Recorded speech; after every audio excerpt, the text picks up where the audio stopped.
Good morning and welcome to everybody to the Trade Mission Chile. I'm Carolina Perez and I'm in charge of communications here at OffGrid Chile, and I will be your host during these 3 days. Before we start, I want you to remind that this event is divided in 3 days and 3 themes. Today we will see more general topics, tomorrow we will focus on agriculture, and on Thursday we will focus on maritime. But however, everyone can participate in each day. And to keep in mind, at the end of each presentation, there will be a networking space where you can exchange ideas with the speakers. And to begin with today's program, I will leave you with José Aravena, the Executive Director of OffGrid Chile, who would like to address a few words. Mr. José?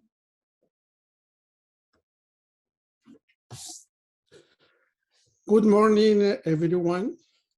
On behalf of the EuroChile Business Foundation, I extend a warm welcome to all present on this online Trade Mission Chile 2022, organized by EuroChile and developed within the framework of the ConnectEO project. I want to give a special welcome to Mr.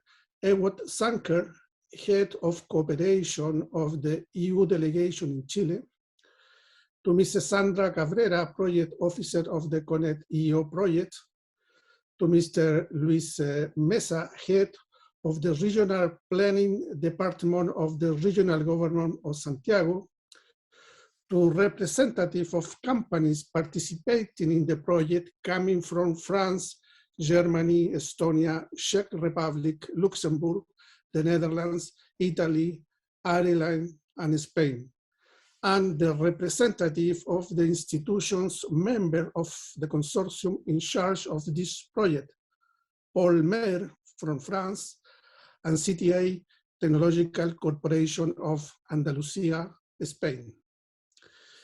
EuroChile Business Foundation was created in 1993 with the purpose of creating, promoting, and consolidating economic, commercial, and technological links between SMEs, institutions, and organizations, both public and private, from Chile and the European Union. Since its inception, the Foundation has sought to promote the cooperation between European Union and Chilean companies, using for that different instruments and programs. One of the main EU instruments to help SMEs is the Enterprise Europe network of which we are the only member in Chile. It operates with the endorsement of the European Commission and has more than 600 affiliated institutions and 4,000 experts present in more than 60 countries. Through this network, we can support Chilean and EU SMEs in many ways, such as in the search for information, helping them to identify partners for joint venture, organizing their participation in Chile and European fairs, and so on. Another important instrument developed by the EU is the Copernicus Relay Center network. We are part of it since 2019, being our objective to disseminate between SMEs and Chilean institutions opportunities coming from the information services that draw from satellite Earth observation.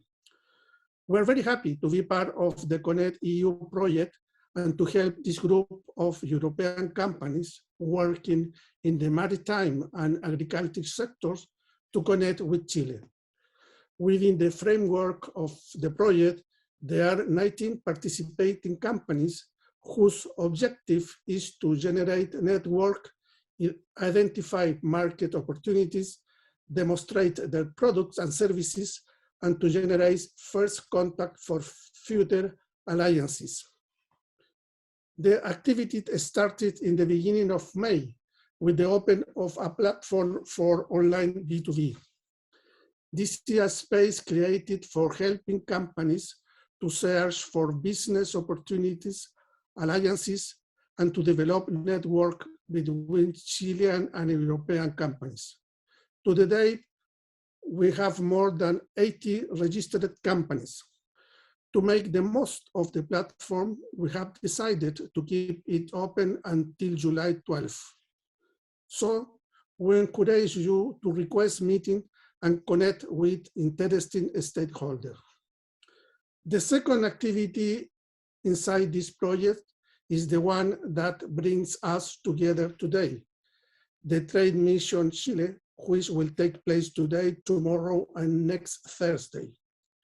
Through networking and roundtable, the 19 European companies beneficiaries of the ConnectEO project will be able to meet with representatives and authorities of main Chilean entities focused on the agriculture and maritime sectors, allowing them to know firsthand the problems, needs, and objectives of these important sectors of the Chilean economy.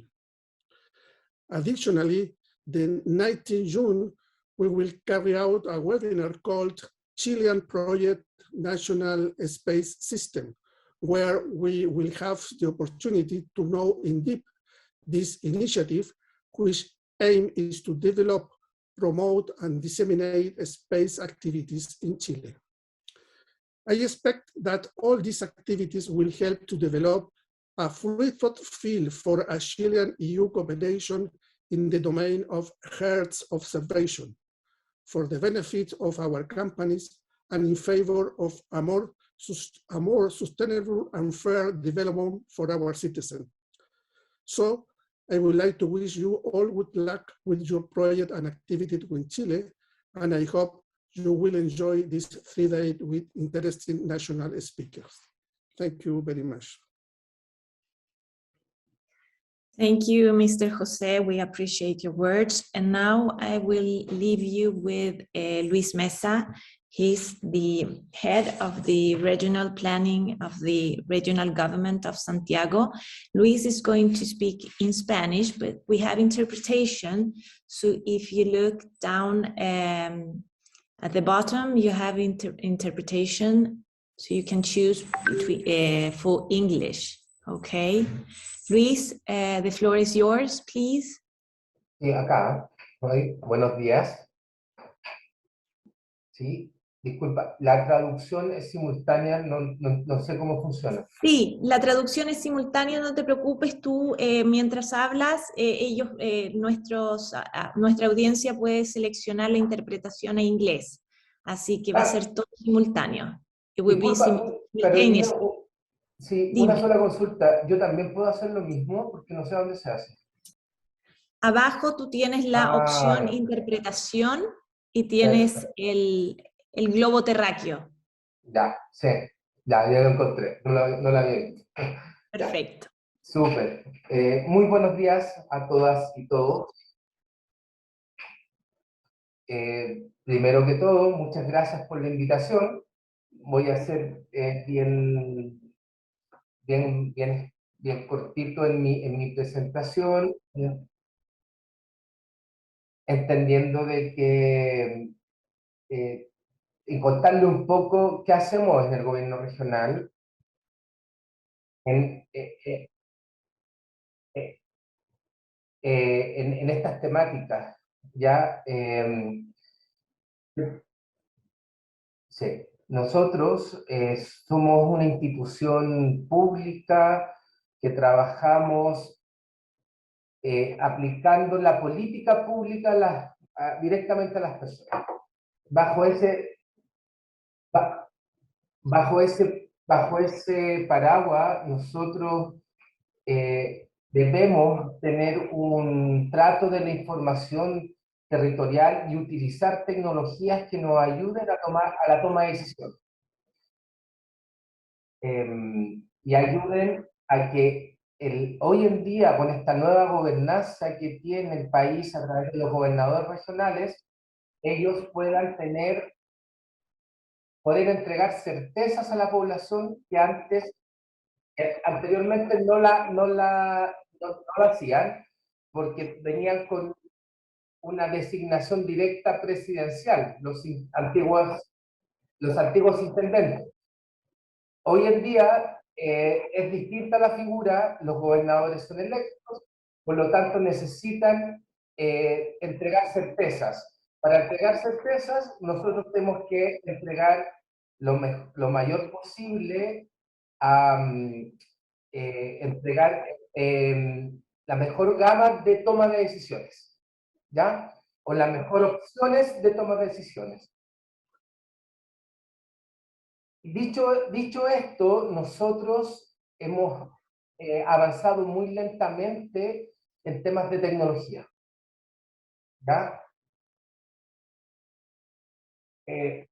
Siendo la región que tiene la capital política administrativa del país, el gobierno regional se quedó atrás en el uso de tecnologías de información espacial. ¿Ya?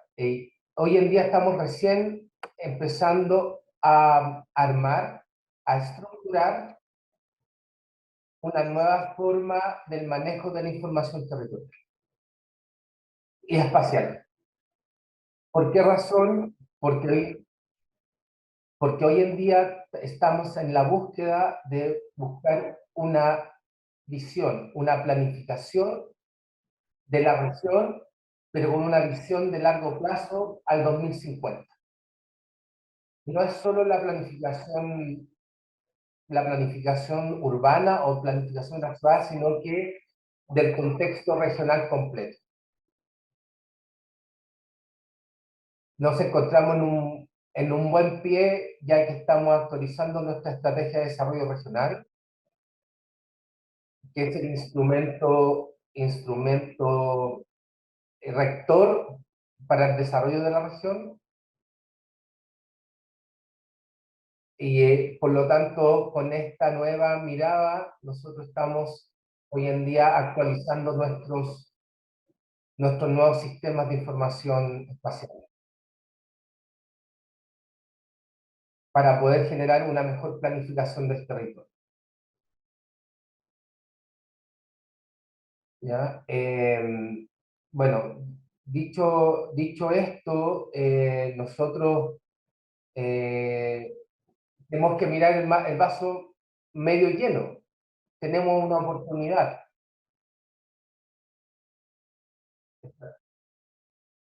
Sí, esta es una... ¿Mm?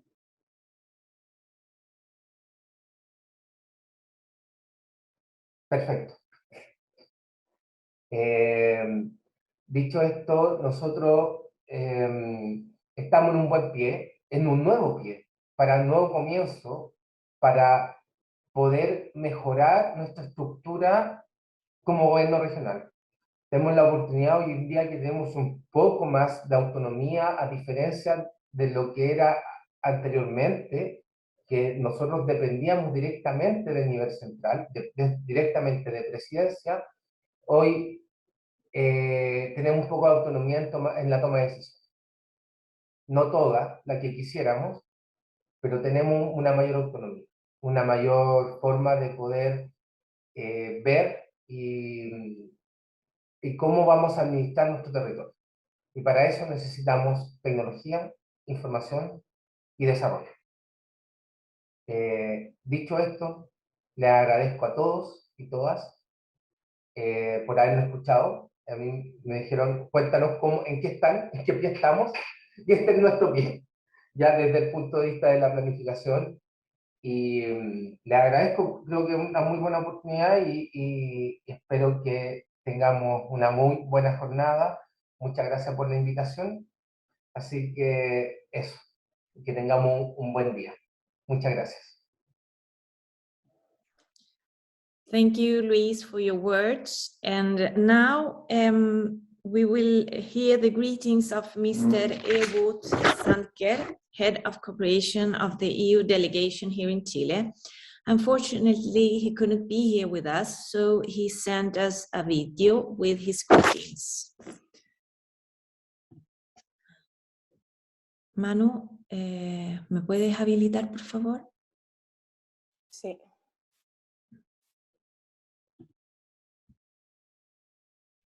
Listo. Ya. No, todavía no.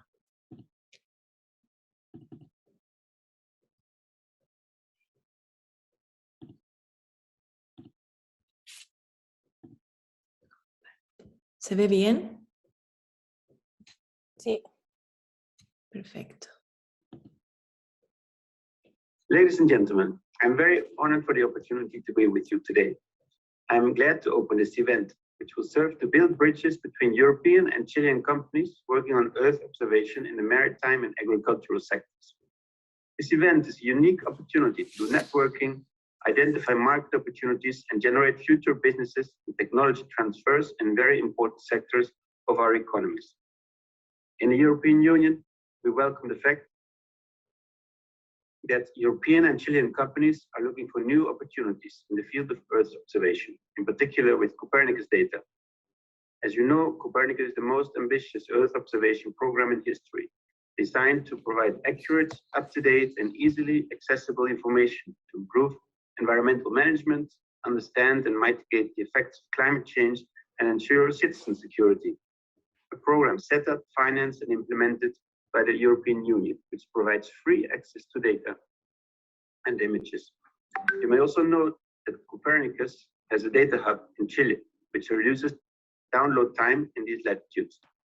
What you may not know is that the EU will donate 4 million euros for the development of regional services covering the whole of Latin America and the Caribbean. This will be done from Chile and in close cooperation with our local partner, the University of Chile. The European Union considers that the data provided through Copernicus have the potential to contribute to the development of innovative applications and services, which can be of great interest to a variety of sectors and economic activities.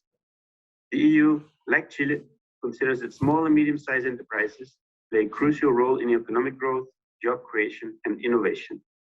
We are convinced that broadening the inclusion of SMEs in international value chains leads to more and better jobs, greater competitiveness, and a better supply of products and services to our citizens. We also know that innovation often comes from SMEs, and that it is key to create opportunities for them to meet and identify business opportunities. This is why we are proud that the European Union supports today's event. I would like to congratulate Chile and the European Association of Remote Detection Companies for the organization of this event. I wish you great success, and the contacts you make here will lead to new businesses of mutual interest. Thank you very much. And we thank you, Mr. Ewert Sanker for this greeting, and the EU delegation as well.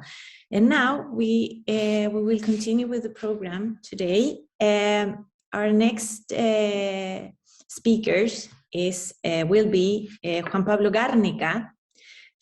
He's an investment promotion officer at the Invest Chile, and we have also Jorg Schroerlücke. Jorg, I'm not sure if I'm pronouncing well your surname. Hopefully, yes.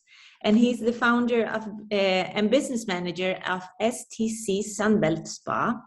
Welcome to both of you. And I remember all of you that the speakers will have a networking space after the presentation, so you can ask some questions. We will start with you, Juan Pablo. Welcome. The floor is yours. Hi, Carolina. Thank you so much for the introduction. Let me rapidly share my screen. I have some couple of slides to share with you.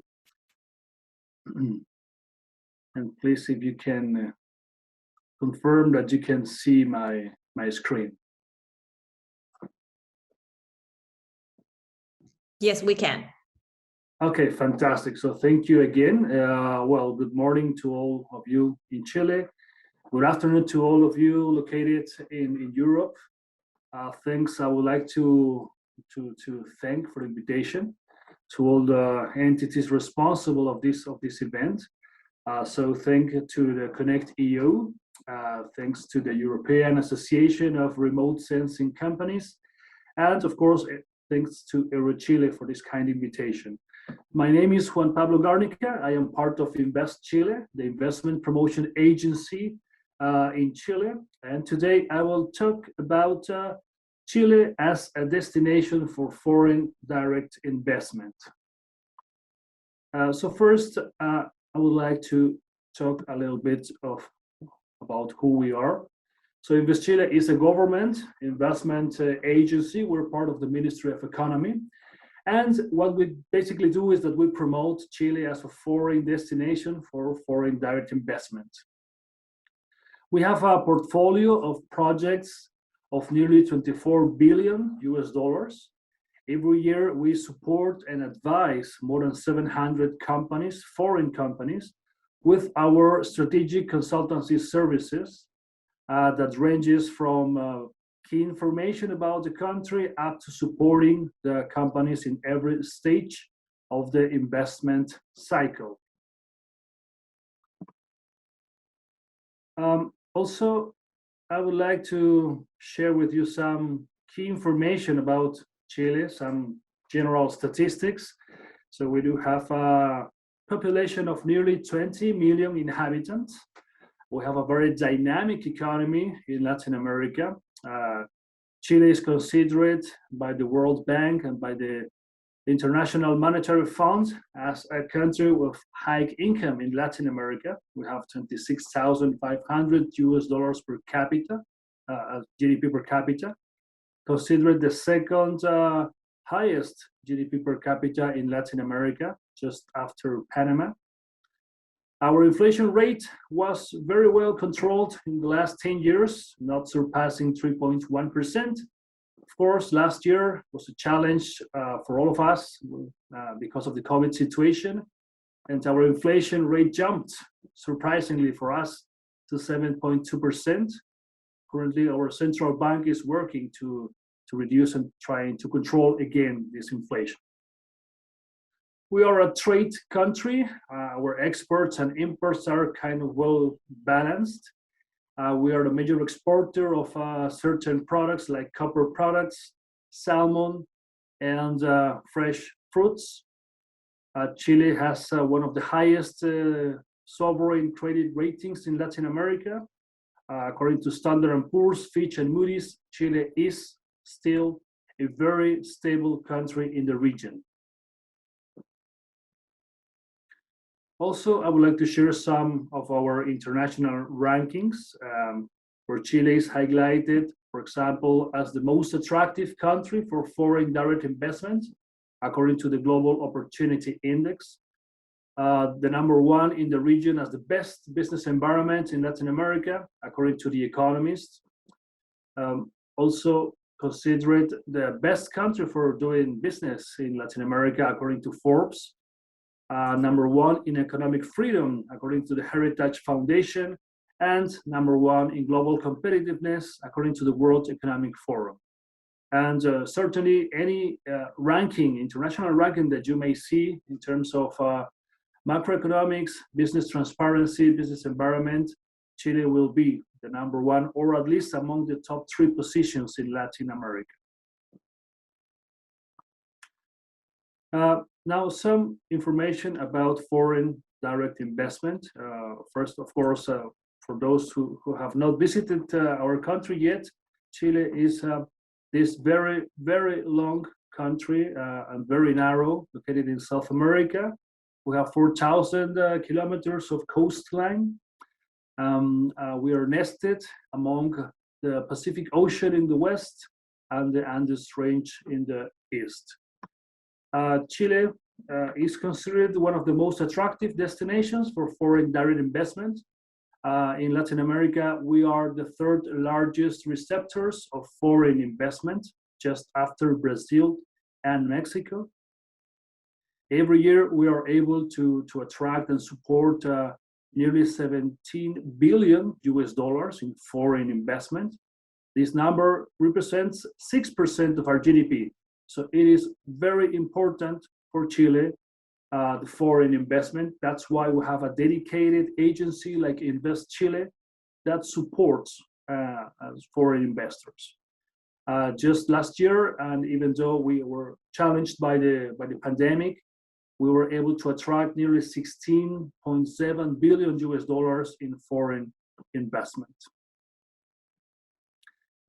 Now, I would like to share some of the key industries where Chile has very strong competitive advantages and where we foresee different business opportunities for remote sensing companies.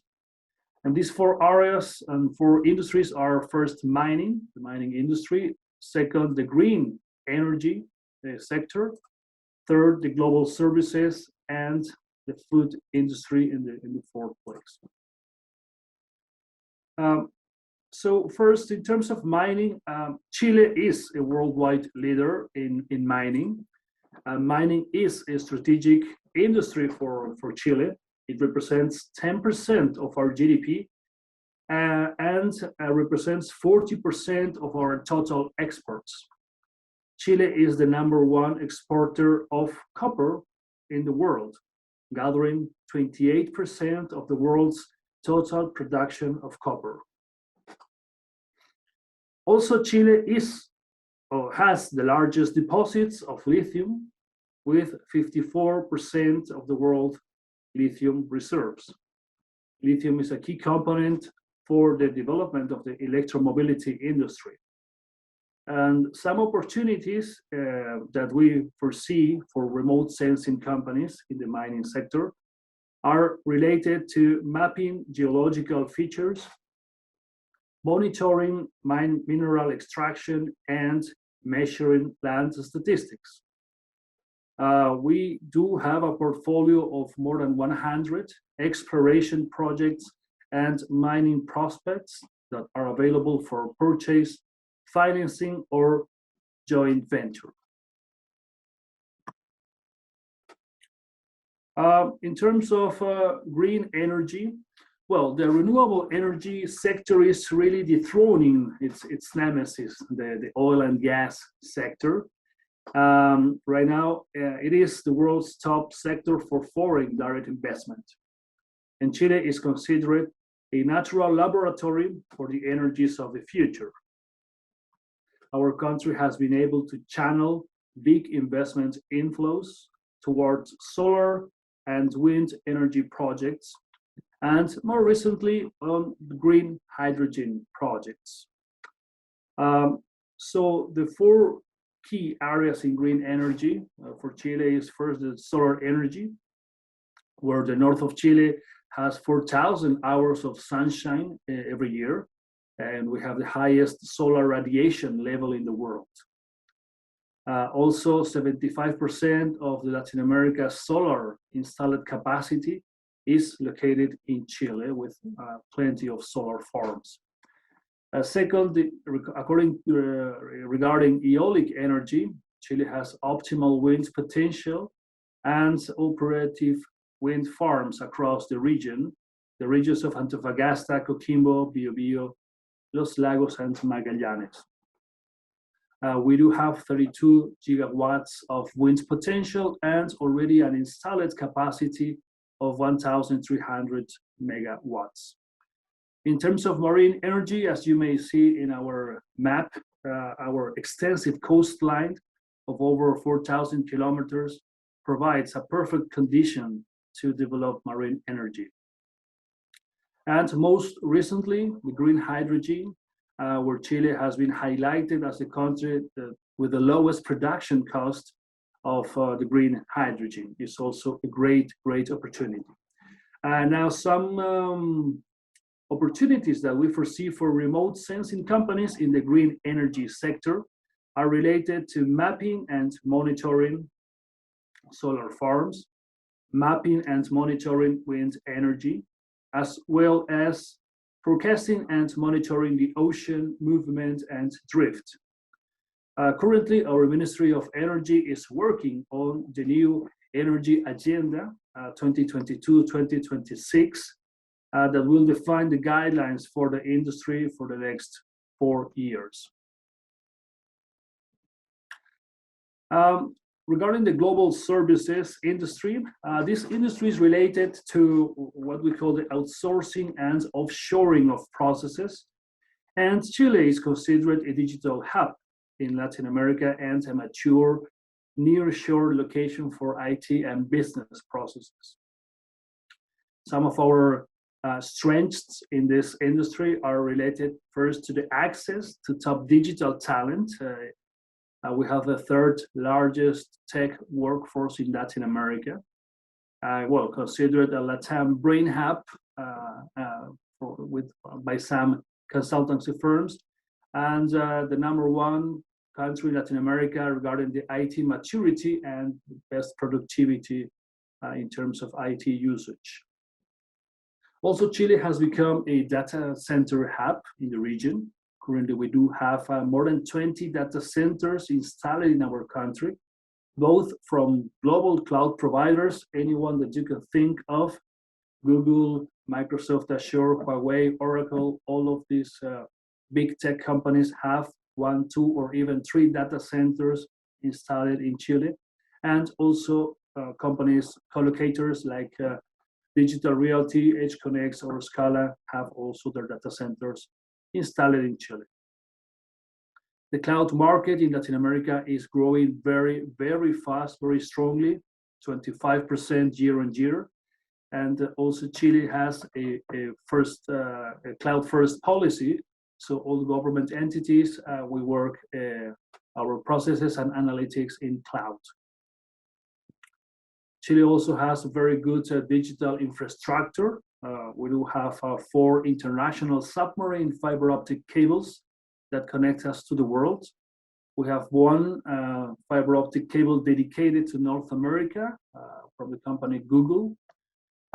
And from the government, we're right now working in a very interesting project of international connectivity that we call the Trans-Pacific Fiber Optic Cable. I call it Humboldt. That will be the first cable that will connect South America from Chile to Oceania and Asia. It is an investment that ranges among the $420 million. This fiber optic cable will have a length of 4,800 kilometers, and its deployment will start by 2023, and we expect that will be usable in operations by 2025. Finally, in this sector, we do have already deployed the 5G technologies in Chile.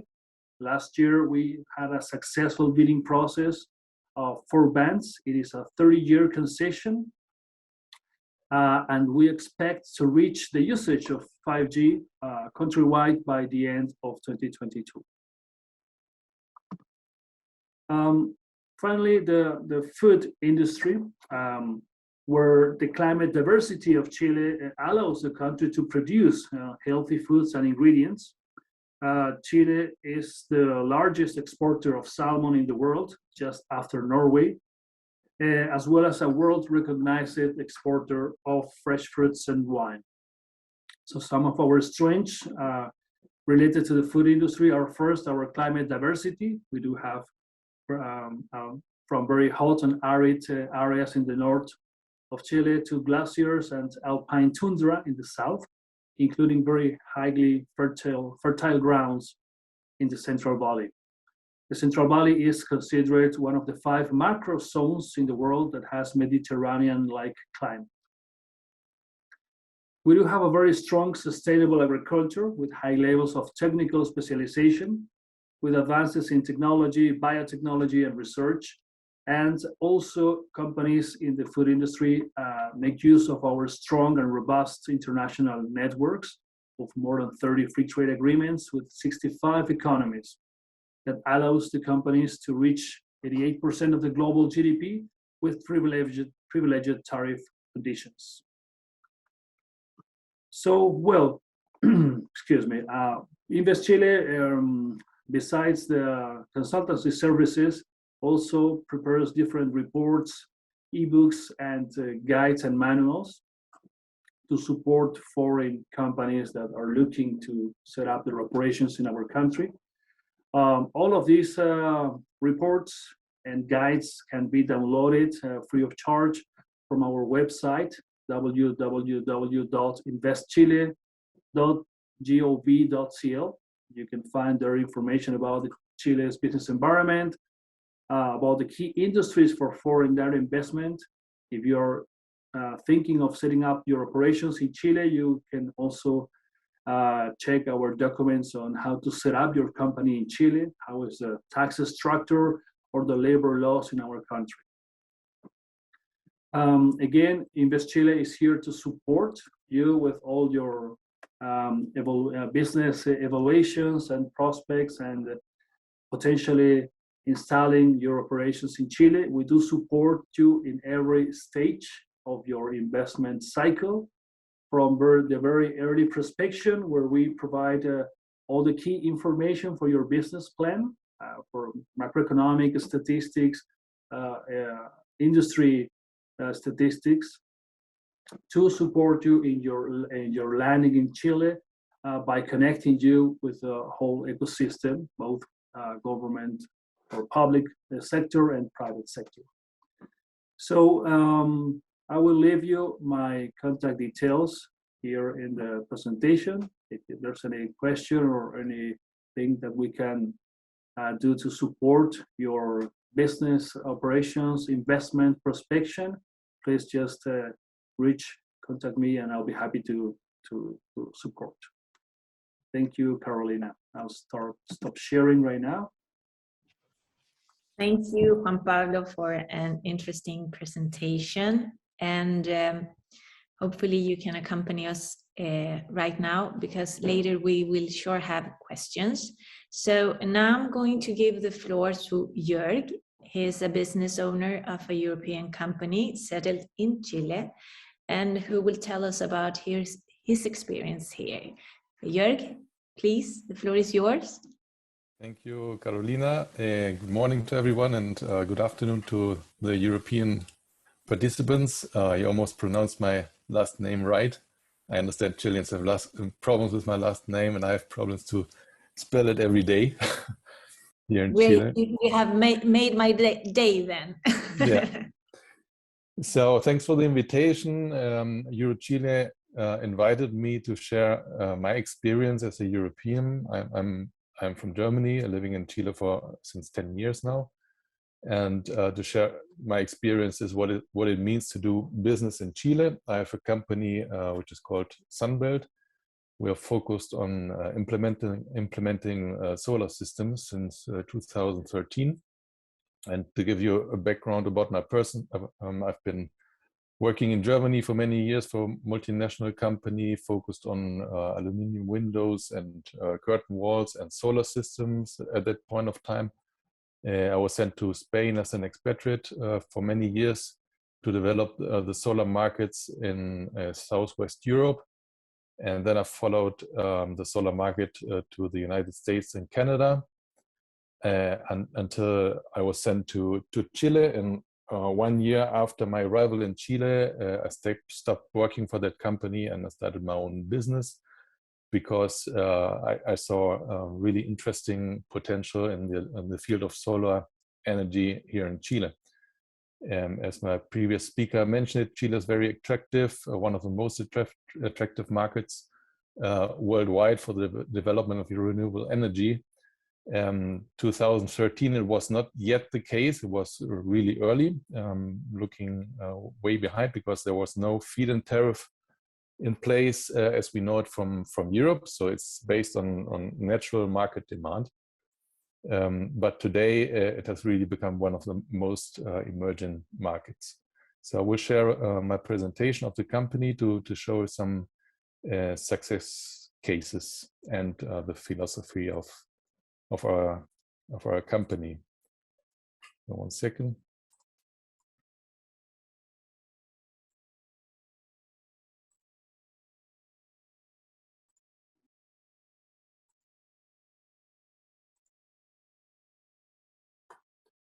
Can you see the presentation? Yes. Okay. So I will give you a short overview of the company. and afterwards show you some reference projects. Pictures show say more than 1,000 words, so we have many interesting cases to show you. Our company has been certified as a B Corporation. I will come to that point later, and talk about the different clients and suppliers we do have. So some words with regard to our mission. We strongly believe that we can leave an impact on the consumers here in Chile. In most areas of the country, there's only one energy supplier, so there's a local monopoly for energy supply. So we believe that solar is a really interesting alternative to become independent. But most of all, to democratize the energy market, so that the final customer has a choice to get cheaper energy, and most of all, clean energy. Here's an overview of what we accomplished over the last years. On the left side, we see typical solar thermal projects. That's what we have been developing at the beginning. There was a financial support for construction companies in place in the past for new buildings. So we have implemented more than 10,000 square meters of solar collector systems in order to generate hot water. Over the last years, we have been implementing more than 2,500 on-grid systems, maybe in residential houses or in companies, in order to reduce the energy bill. And on the other side, we have been working on rural electrification. There are still many areas in Chile which don't have access to energies, even though the country has most of the highest energy coverages in South America, but there's still many areas which are so remote that only diesel generators or solar might be a good alternative. So we've been developing more than 300 household projects. We work all over the country. So the project in the far north we did was in the Altiplano of Putre on 4,700 meters above sea level. We electrified more than 50 houses, and the project most down south is in La Patagonia, where we also implemented off-grid systems. So our business model is based on supply of products. So we import products from all over the world. We represent different brands from the solar segments. We provide EPC services, which means engineering, procurement, and construction. So we install turnkey projects for our customers. We do operations maintenance, and as well, an interesting point, we do technical training for solar installers who work with us, which was really important at the beginning of our business, since there was not too much knowledge in the country with regard to the installation of solar systems. So this is our focus. We provide solar photovoltaic and solar thermal technology to the segments of private households, commercial business, and industrial projects. You can see a couple of reference projects. For example, PepsiCo, which is a chips plant for fabrication of chips, and now they count on 210 kilowatts of on-grid systems, so they don't need to consume the energy from the grid. We worked with the Chilean military, with public hospitals, with a Pisco plant, with a beer plant. So there's basically no limit for the application of solar. We installed solar in vineyards, in a bank, in a paper fabric, and in multi-family buildings. This company might be familiar to you. This is a Swedish space corporation, which has a space observation plant close to Santiago. they approached us because they have one of the highest carbon footprints worldwide here in Santiago. So we are helping them currently to reduce this footprint and generate clean energy for them. This is one of our highlight projects. It's an office building which has been finished last year. It's the biggest BIPV, building integrated photovoltaic building in Chile, and one of the largest in South America. So we implemented 500 solar panels in the vertical wall of the building in order to reduce energy consumption of the building. We are pretty much focused on development of solar photovoltaics for social housings. So this is another highlight project. We implemented 324 individual solar systems for a block of social housings here in Santiago.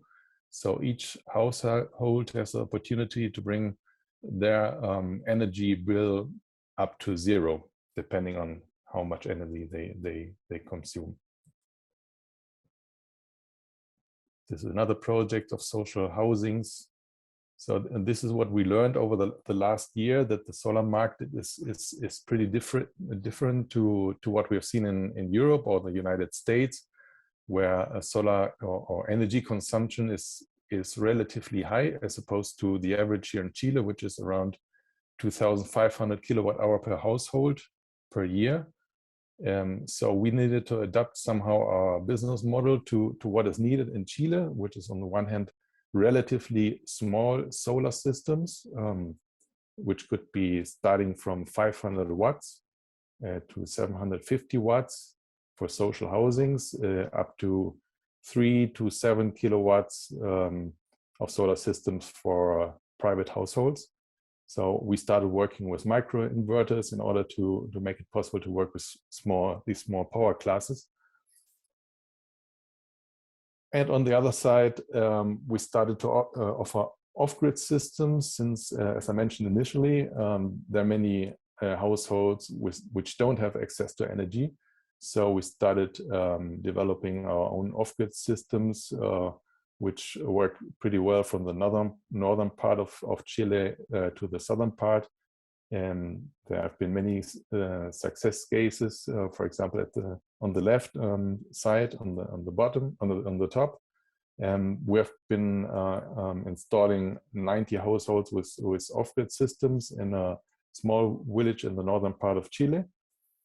And today we can recognize a big difference of the life quality and comfort of the inhabitants. So we also did solar thermal systems, which has been, there's been a large demand in the country between 2013 until 2016-17. So we installed these systems mainly in new construction buildings, like you can see on the pictures, but also in commercial or industrial customers, like the vineyard on the right side. So we have been seeing that we have adapted our business model to the needs here in Chile, and it basically, this philosophy basically fit very well with the strategy and the purpose of a B Corporation. I don't know if you're familiar with this movement, but it's started in the United States, and it certifies companies who don't only look for financial impact of their business, but also for the social and environmental impact. So we are being certified and audited every 3 years by B Corporation. In the United States, Chile is one of the most active countries with more than 200 B Corporations. And it's somehow a quality sign for us that we are doing the business somehow different, and we leave a positive impact on society and the environment. The array of customers are really broad. We work with energy companies, for example, NLX for electricity, our Stiebel for gas. but we also work with public customers like municipalities, local governments, with construction companies, with agricultural companies. So there, our definition of the business is that the application of the solar technology has basically no limit. And here we represent a couple of companies, fabricators from all over the world, from Europe, from China, from the US. And we try to work with the best relation between price and quality. We are a small team. We are 2 business owners, and our main part of our team are well-educated technicians and engineers in the field of renewable energies. And here's finally the summary of what are our USPs with regard to the competition. So that's it from my side. If you have any questions, I will be happy to answer them to you. Thank you for your presentation, and perhaps you can take the presentation there. Now we have some minutes for questions for Juan Pablo and Jorg. You can turn on the cameras if you wish. Any questions for Jorg? Anybody? No? Your only opportunity. Maybe I will start. That way people maybe will be motivated afterwards. Okay, Juliana, let's start with you then. Thank you, Carolina. Thank you, Juan and Jorg, for the presentations. Those were very interesting. Maybe you said it, Juan, I'm not sure, but I was wondering, indeed, since Chile has this long coast, I just see that in the maritime sector, you talk about aquaculture because you have this salmon production that it's very important, but you don't mention, or maybe I miss it, the other sectors in the maritime, meaning, for example, the defense or building ships, or the monitoring of the environment, things of these kind of the subsectors of the maritime. They are not very developed over there. Thank you, Juliana. Yes. Well, I'm talking from the perspective of the foreign investments areas, where we more strongly seek for foreign investments, and where we more strongly support also foreign investors, which are these 4 areas that I mentioned, from mining, green energy, global services, and the food industry. That doesn't mean that we don't support other industries like the maritime that you mentioned. But for those we work for those industries not mentioned in my presentation, we work with other ministries and other government agencies that are more experts in those areas. And I understand that also today you have the presentation from an expert in the maritime area. So I'm sure there you will double click in that specific subsectors in the maritime that I may have not mentioned in my presentation. But nevertheless, of course, if any company here related to remote sensing is interested in opportunities in the maritime, we can connect the company, for example, with the Ministry of Science and Technology in Chile, who in fact is developing a program of promoting Chile as being a natural laboratory for the climate change, where the maritime coastline will be a key ingredient in this program. Of course. Thank you, Juan.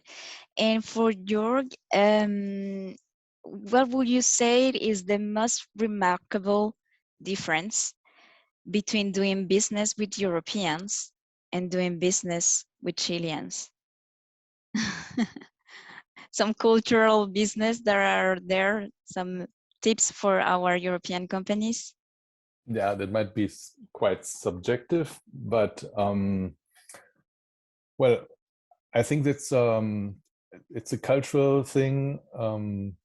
Chileans, I would say, there's quite a portion of lack of trust at the beginning of a relationship or with a customer or with a supplier. So it's really important to establish a personal relationship with a customer in order to gain trust. I understand, at least from my time in Europe, it's the other way around. That first you have your trust, and you could lose it if you don't behave the correct way. No. On the other hand, I must say it's relatively bureaucratic to do business in Chile, especially with in public projects. Everything needs to be legalized. You need to do a lot of paperwork in order to do business. So you need to be aware of this. On the other hand, it's relatively easy to do business in Chile. You can establish a company within 1 day. It's relatively easy to import materials to Chile, since Chile has more than 30 trade agreements. So there are no custom fees, and you have your customs agencies which do the paperwork for you in order to import it. So it's easy to do trade with materials. And on the other hand, from my experience, I can say that it's a challenge to find qualified personnel to, at least for our business, to install materials. That's why we are focused on training personnel and training installers, but there's still a lack of qualified technicians or installers, since maybe the quality of the educational system is not 100% comparable to Europe. So these are my comments. Yes, thank you very much. Thank you both for your presentations. Okay, thank you very much. Thank you, Juan Pablo and Jorg, for being here with us and accepting our invitation for today.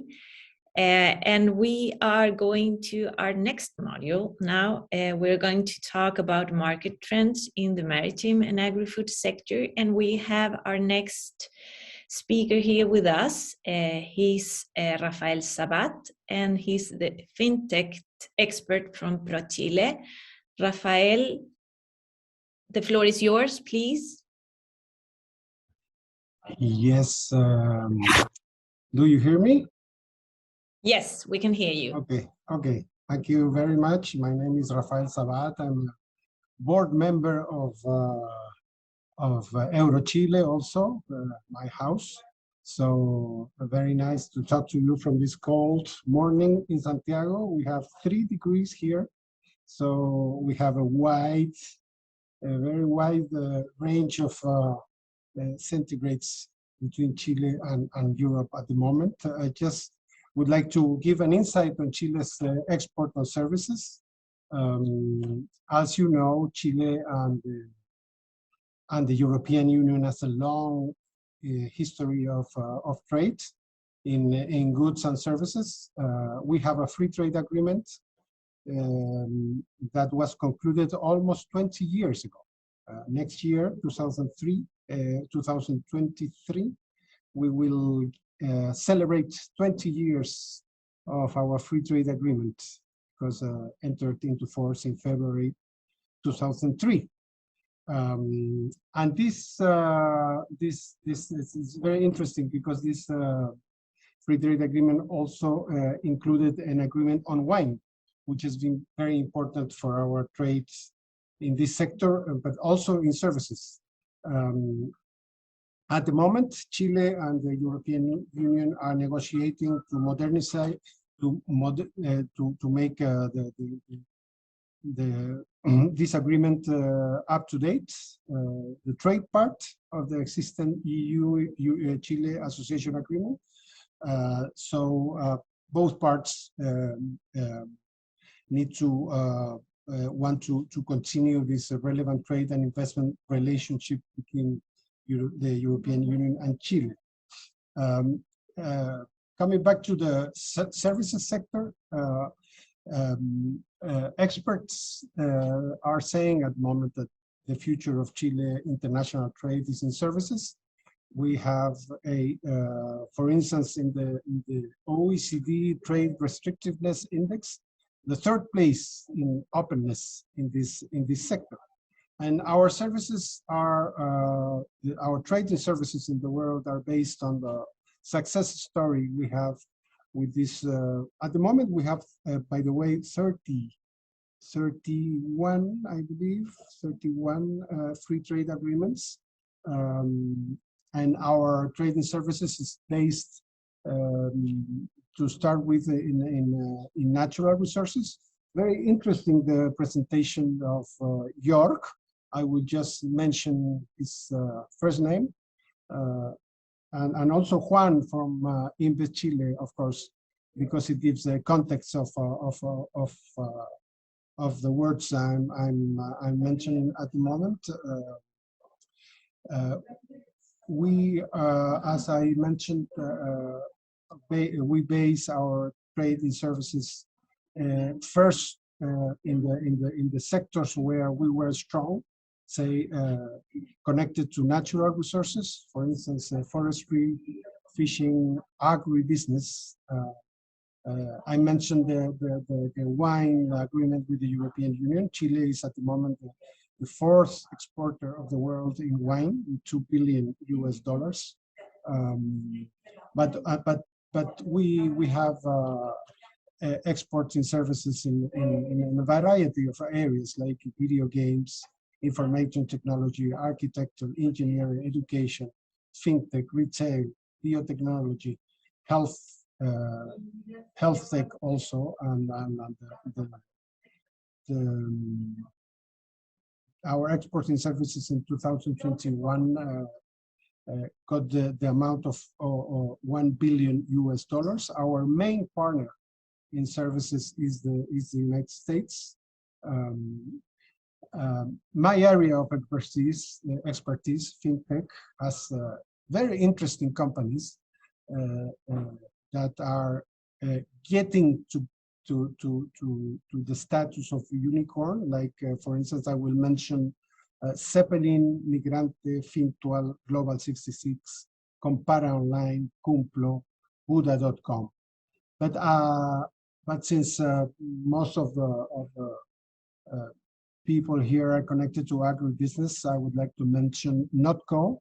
NotCo is our first unicorn, which means that the company is worth more than $1 billion.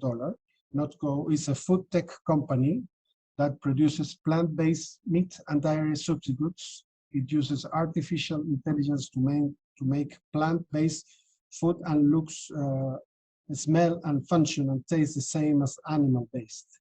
This company has had lots of successes, also have a open branch in the United States. As I mentioned, the fintech area also of our services is very active in Latin America. In this case, the point of success of the fintech companies are because they start small, they are very effective, they are very efficient, they can react very quickly to the market.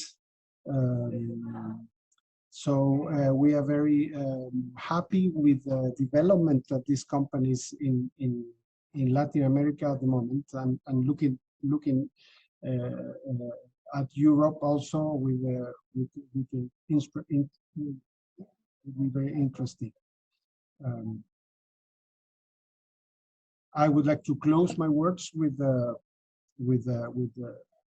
this idea with the idea that services, trade and services, is the future of trade in Chile.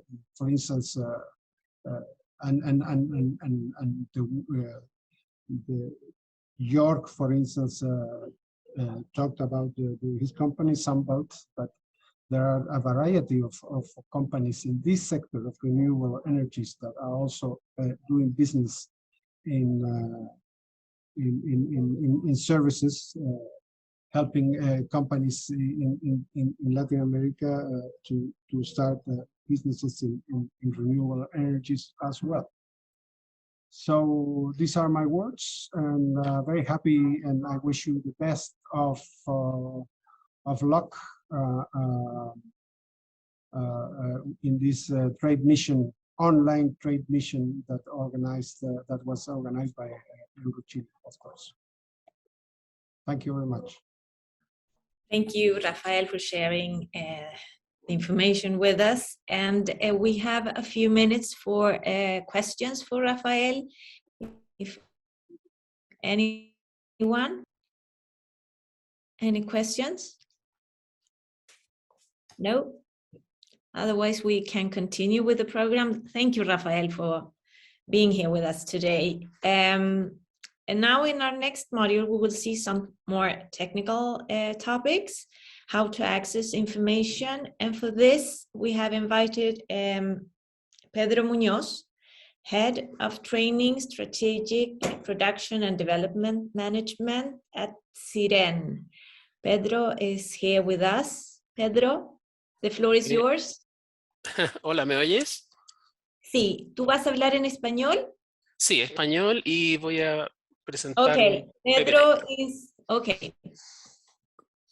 Pedro is going to has a presentation, but he's also going to speak in Spanish. So if you choose the interpretation, so you in English. Así es. Pedro, please, por favor. Hola, bueno, quería saludarlos a todos en este evento, y voy a compartir un PowerPoint para presentar al Centro de Información de Recursos Naturales, CIREN. Me avisa si se ve. Espérame un segundo. Share. Y es la otra pantalla, parece. Ah, no, aquí. No sé si se ve la presentación. Sí, la vemos, ahí estamos. Todo bien, entonces. Bueno, ya saludé a todos y a todas. Bueno, lo que se trata es presentar al Centro de Información de Recursos Naturales, CIREN, en este evento. Bueno, voy a partir con qué es CIREN. CIREN es un instituto tecnológico que apoya al Ministerio de Agricultura y que proporciona información de valor de los recursos naturales renovables de Chile. Entonces se encarga de mantener y proveer información actualizada del territorio y de todos sus recursos para mitigar posibles riesgos a los que se enfrentan, como los desastres naturales, el cambio climático o el tema alimenticio. Nuestro compromiso es minimizar el impacto de estos eventos manteniendo la calidad de vida y los medios de producción. Para esto, no sé si voy muy rápido, Carolina, por favor, tú dime. CIREN, en el tema que se me convoca es en relación a los... No, estamos bien, no te preocupes. Ok. En el tema que se convoca es para hablar de de la teledetección.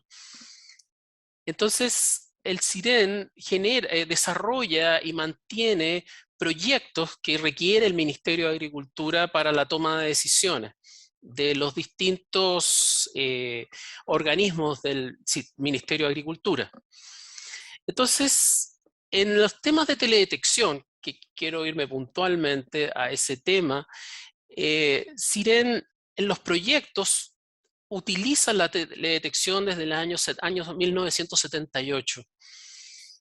Y durante todos estos años hemos ido desarrollándolos Y hay proyectos que son permanentes, que todos los años se actualizan distintas regiones, y hay proyectos esporádicos. Nosotros hoy en día tenemos varios proyectos, como por ejemplo el monitoreo hortícola, que utiliza Sentinel-2, obviamente junto a otras metodologías como salidas a terreno, recopilación de información de otros proyectos, etc. También desarrollamos el catastro vitícola utilizando Sentinel-2 de Copernicus. Desarrollamos permanentemente desde muchos años el catastro de la propiedad rural, que mantiene actualizados los límites de la propiedad rural, y se utilizan hoy en día Spot 6 y Spot 7. Antes se utilizaban ortoimágenes de QuickBid y antes ortoimágenes a partir de fotografías aéreas, e hemos ido evolucionando junto con la tecnología.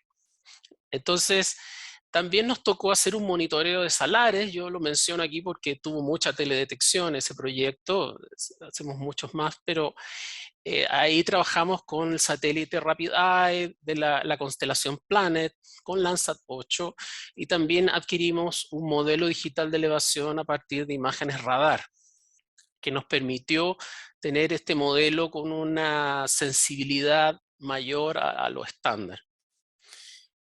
También estamos desarrollando estudios de erosión, de la medición de la erosión de los suelos o la pérdida de suelo, y utilizan por primera vez en nuestro proyecto, logramos financiar la adquisición de modelo digital de elevación LIDAR de una precisión de 1 metro.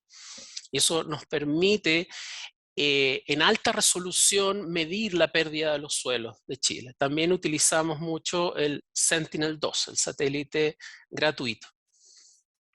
Otro proyecto permanente que tenemos que trabaja con teledetección es el programa de alfabetización satelital del Ministerio de Agricultura, que es un programa de capacitación en teledetección a los profesionales del ministerio.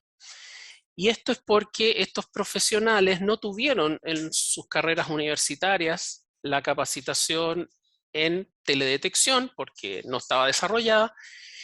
Y los objetivos de este programa de capacitación es crear contrapartes técnicas competentes. Entonces, cuando se enfrentan a un proyecto, el SAG, INDAP, INEA, la idea es que las personas puedan evaluar la parte de teledetección de estos proyectos de buena forma, y así lograr que tecnológicamente estos proyectos se desarrollen lo mejor posible, detectar pifias o errores, perdón, en estos metodológicos en estos proyectos. Y ese programa partió el año 2009.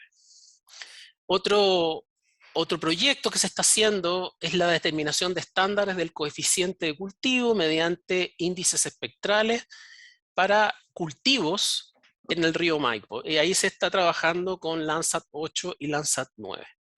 Entonces usamos mucho los satélites gratuitos de libre distribución como Landsat y Sentinel, pero también hay proyectos donde tenemos que adquirir información. Y a modo de ejemplo de los proyectos que he mencionado, que usamos mucha teledetección, tenemos estas vistas, las visitas a terrenos para el catastro vitícola de Chile, y fuimos a terreno con dron para dilucidar si ciertos cultivos que en las imágenes de satélite se confundían con las vides, pueden ser arándanos o kiwis. Enviamos el dron a ciertos lugares de difícil acceso, enviamos el dron a tomar una fotografía de alta definición. Entonces, ahí tenemos uno de estos lugares para esta fotografía, esta imagen, y me gusta mucho. Y son fundos, son propiedades muy grandes, y para acceder a ellas, los cultivos están muy lejos de la carretera. Entonces, en ese sentido, enviamos a los drones a tomar imágenes. Entonces, en algunos lugares teníamos plantaciones abandonadas por la escasez de agua de las vides. Esto es en la región la tercera región, Atacama.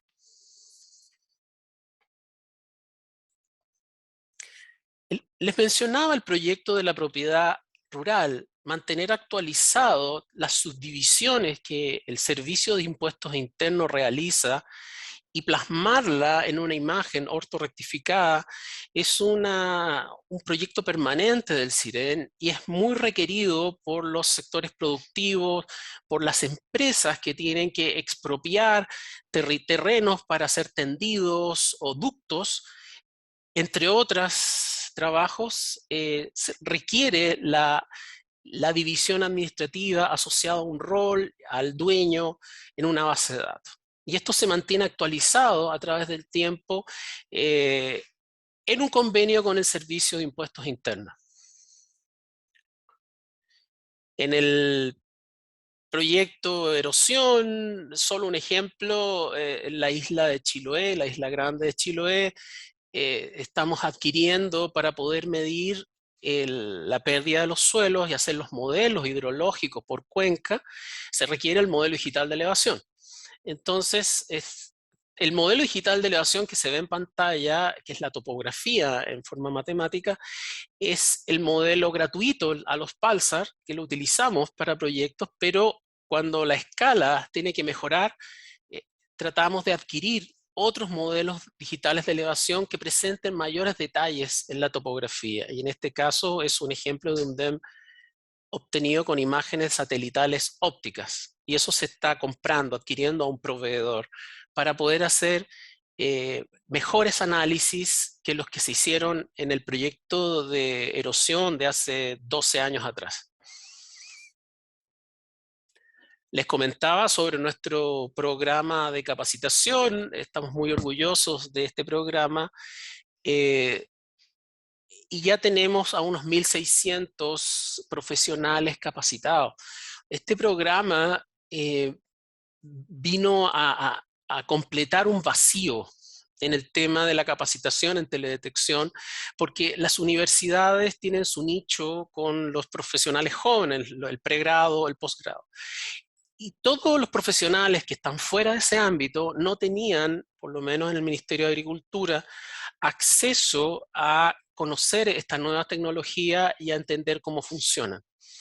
Y es por eso que es muy apreciado este programa por los alumnos, que les permite hacer un upgrade, una evolución en las metodologías más modernas, y nuestros cursos se adaptan a la realidad y vamos agregando nuevos sensores, etc. Entonces es un programa que nos tiene muy orgullosos, además nos gusta mucho y es uno de nuestros favoritos, mío por lo menos. Los cursos, nosotros tuvimos los cursos presenciales recorriendo todo Chile, pero con el estallido social, la pandemia, migramos a los cursos online. En una plataforma gratuita que se llama Camilo, montamos nuestros cursos y hoy en día estamos ofreciendo 3 niveles de teledetección y 2 niveles, no se ve ahí, pero de introducción a los sistemas de información geográfica, porque también nos dimos cuenta que faltaban conceptos de sistemas de información geográfica. Nuestros cursos son conceptuales, le enseñamos a las personas por qué, cuándo, cómo, no son cursos de botones. Ahora, en estos cursos se practica con software libre, software gratuito. Entonces nos permite llegar a muchas personas y que no se frustren por no tener acceso a comprar un programa que vale $7.000, $5.000. Eso es lo que estamos haciendo hoy en día. Y cuando termine la pandemia vamos a volver a ser presenciales y online. También nos tocó monitorear salares, un proyecto monitoreo de salarios. Aquí hay un ejemplo de cómo con imágenes de satélite Rapid Eye de los años 2014 al 2017 monitoreamos la superficie, de la humedad superficial, los cambios en la humedad superficial de este salar. Este fue un proyecto en el contexto de monitoreo de salares del norte para la explotación del litio. Esto es un proyecto que nos ganamos con Corfo. con la Departamento de Minería No Metálica, que ahora está en el Ministerio de Minería. Nosotros en CIREN trabajamos con unas escalas regionales, es decir, todos nuestros estudios son por regiones, las propiedades de la región. Entonces se trabajan muchos meses para desarrollar aquello y nuestros proyectos son de escalas regionales o nacionales. Pero hemos adquirido tecnología para trabajar escalas más detalladas y contamos con varios drones. Y quiero mostrar estos dos que son muy potentes en el sentido que el dron matriz 210 tiene una cámara multiespectral, es decir, imágenes infrarrojas, bandas térmicas, junto con color real o RGB. Ese fue uno de nuestros primeros drones estrella. Y ahora último adquirimos un dron LIDAR que nos permite hacer levantamientos topográficos con láser, con tecnología LIDAR de muchísimo detalle. Aquí hay un ejemplo de los productos de la primera cámara que nos permite obtener imágenes en color verdadero, falso color convencional. También podemos hacer modelos digitales de elevación con estereoscopía de imágenes, un modelo de superficie. Tenemos una imagen térmica que viene con la cámara y obviamente se pueden procesar y crear índices de vegetación para distintos estudios, pero recalco que es para escalas prediales, esto 100, 200, 300 hectáreas. De mucho detalle son levantamientos tácticos. Y en la otra cámara, el otro dron, nos permite hacer levantamientos LIDAR. Aquí tenemos un modelo digital de elevación donde ha sido coloreado con una fotografía que tomó el dron al mismo tiempo. Y vamos a ver un punto de vista, cambiarlo, para que se den cuenta de que son puntos, son millones de puntos que están flotando y la fotografía coloreó estos puntos. Entonces, esto realmente no es una fotografía, sino es un puntillismo topográfico. Y esto permite generar muchos productos. Trabajar con sombreados de relieve, hacer curvas de nivel, redes de drenaje, calcular la pendiente media, la exposición de las laderas, todo esto con una escala de muchísimo detalle. Entonces, en CIREN, en la parte de teledetección, estamos constantemente tratando de evolucionar. Es una carrera infinita. Entonces tenemos nuestra lista de deseos. ¿Qué nos gustaría evolucionar? Por ejemplo, nos encantaría mejorar nuestros temas de clasificación de imágenes, pero esta vez utilizando técnicas de inteligencia artificial para mejorar los resultados de las clasificaciones cuando usamos Sentinel-2, por ejemplo. Eso es como un sueño. Entonces hay que tener un software adecuado, alguien te tiene que enseñar esas tecnologías. Y eso requiere una inversión y en CIREN esas cosas se hacen de a poco, pero se hacen. O sea, estamos siempre investigando y siempre tratando de mejorar. Y eso ha sido todo. Espero no haberme pasado el tiempo. No, muchas gracias, Pedro. Estamos bien en el tiempo. Thank you, Pedro. We are in time. Any questions for Pedro? We have a few minutes for questions. ¿Alguna pregunta? Se entendió todo entonces, maravilloso. Sandra tiene levantada la mano. A ver, Sandra, bienvenida, Sandra. Hola. Well, I'm going to speak Spanish porque es raro que hable español. And we have translation, so. Sí. Bueno, quiero abrir el debate en realidad. Primero que nada, hola. Disculpen la tardanza, pero no me podía conectar, pero lo logré. Bueno, bienvenidos a todos a la Trade Mission. Y quisiera empezar con una pregunta. Primero que nada, muchas gracias por esta súper interesante presentación. Y quiero comentar un poco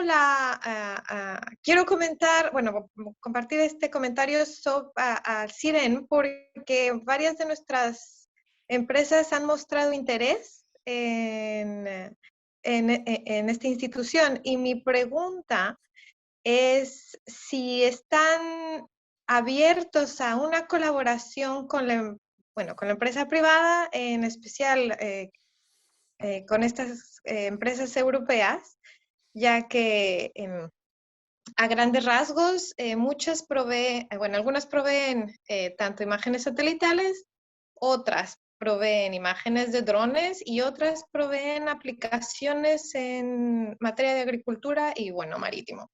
Entonces, como que se ve muy ad hoc con lo que hace el CIREN, y algunas incluso usan tecnología de AI, entonces, de inteligencia artificial. Entonces, mi pregunta es si es posible, o si están abiertos a alguna cooperación, cómo es, y si pueden contactarlo, y si no, si hay alguna oportunidad.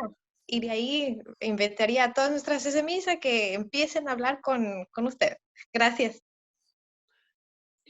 Respondiendo a la pregunta, la cooperación, por supuesto. CIREN, como es una corporación de derecho privado, CIREN vende productos y tiene una libertad contractual para trabajar con empresas privadas, y lo hacemos. Nosotros tenemos proveedores, pero lo que tenemos nosotros son necesidades. Tenemos nuestra lista de deseos y trabajamos por proyectos, ¿ya? ¿Eso qué significa? Que se define un tema que le interesa al Ministerio de Agricultura y financia un proyecto de investigación o desarrollo. En ese tema metodológico, perfectamente podemos tener un convenio con una empresa privada, no importa si es de Chile o de otro país, la verdad no importa. Lo importante es que nos ayude a resolver nuestros problemas metodológicos. Entonces, si hay alguien que me puede decir, mira, tenemos inteligencia artificial y podemos mejorar el tema de las clasificaciones, de detectar especies vegetales con imágenes mediante esta tecnología, esto tiene que ser en el contexto de un proyecto. Por lo tanto, estas cooperaciones tienen que ser trabajadas desde el principio y tiene que haber un motivo esencial y puntual. No es la tecnología por la tecnología, sino que es la tecnología aplicada a una necesidad específica del ministerio, canalizada a través de nosotros. Entonces hay concursos de financiamiento siempre, todo el año, y CIREN postula a estos financiamientos. En ese sentido, sí, la respuesta es un rotundo sí, pero hay que trabajarlo no como una adquisición tecnológica, sino como soluciones a un problema. Y a veces el problema no está tan bien desarrollado, esbozado. Por lo tanto, hay que hacer todo un trabajo de marco teórico previo para llegar a eso, pero no tenemos ningún problema con tener proveedores cada vez más complejos, ¿ya? A veces no encontramos quién nos ayude en ciertos temas. El mundo de la teledetección no está tan desarrollado en Chile para ciertas cosas, o a veces estos productos son muy caros para nosotros y nuestros proyectos no pueden solventarlos. Entonces, hasta que no tenemos una baja de precios de la tecnología, hay proyectos que no los podemos ejecutar porque tenemos mucho territorio que abarcar. No es que las tecnologías sean caras en sí, sino que al trabajar con una región completa, son miles de kilómetros cuadrados y los costos a veces no podemos solventarlos.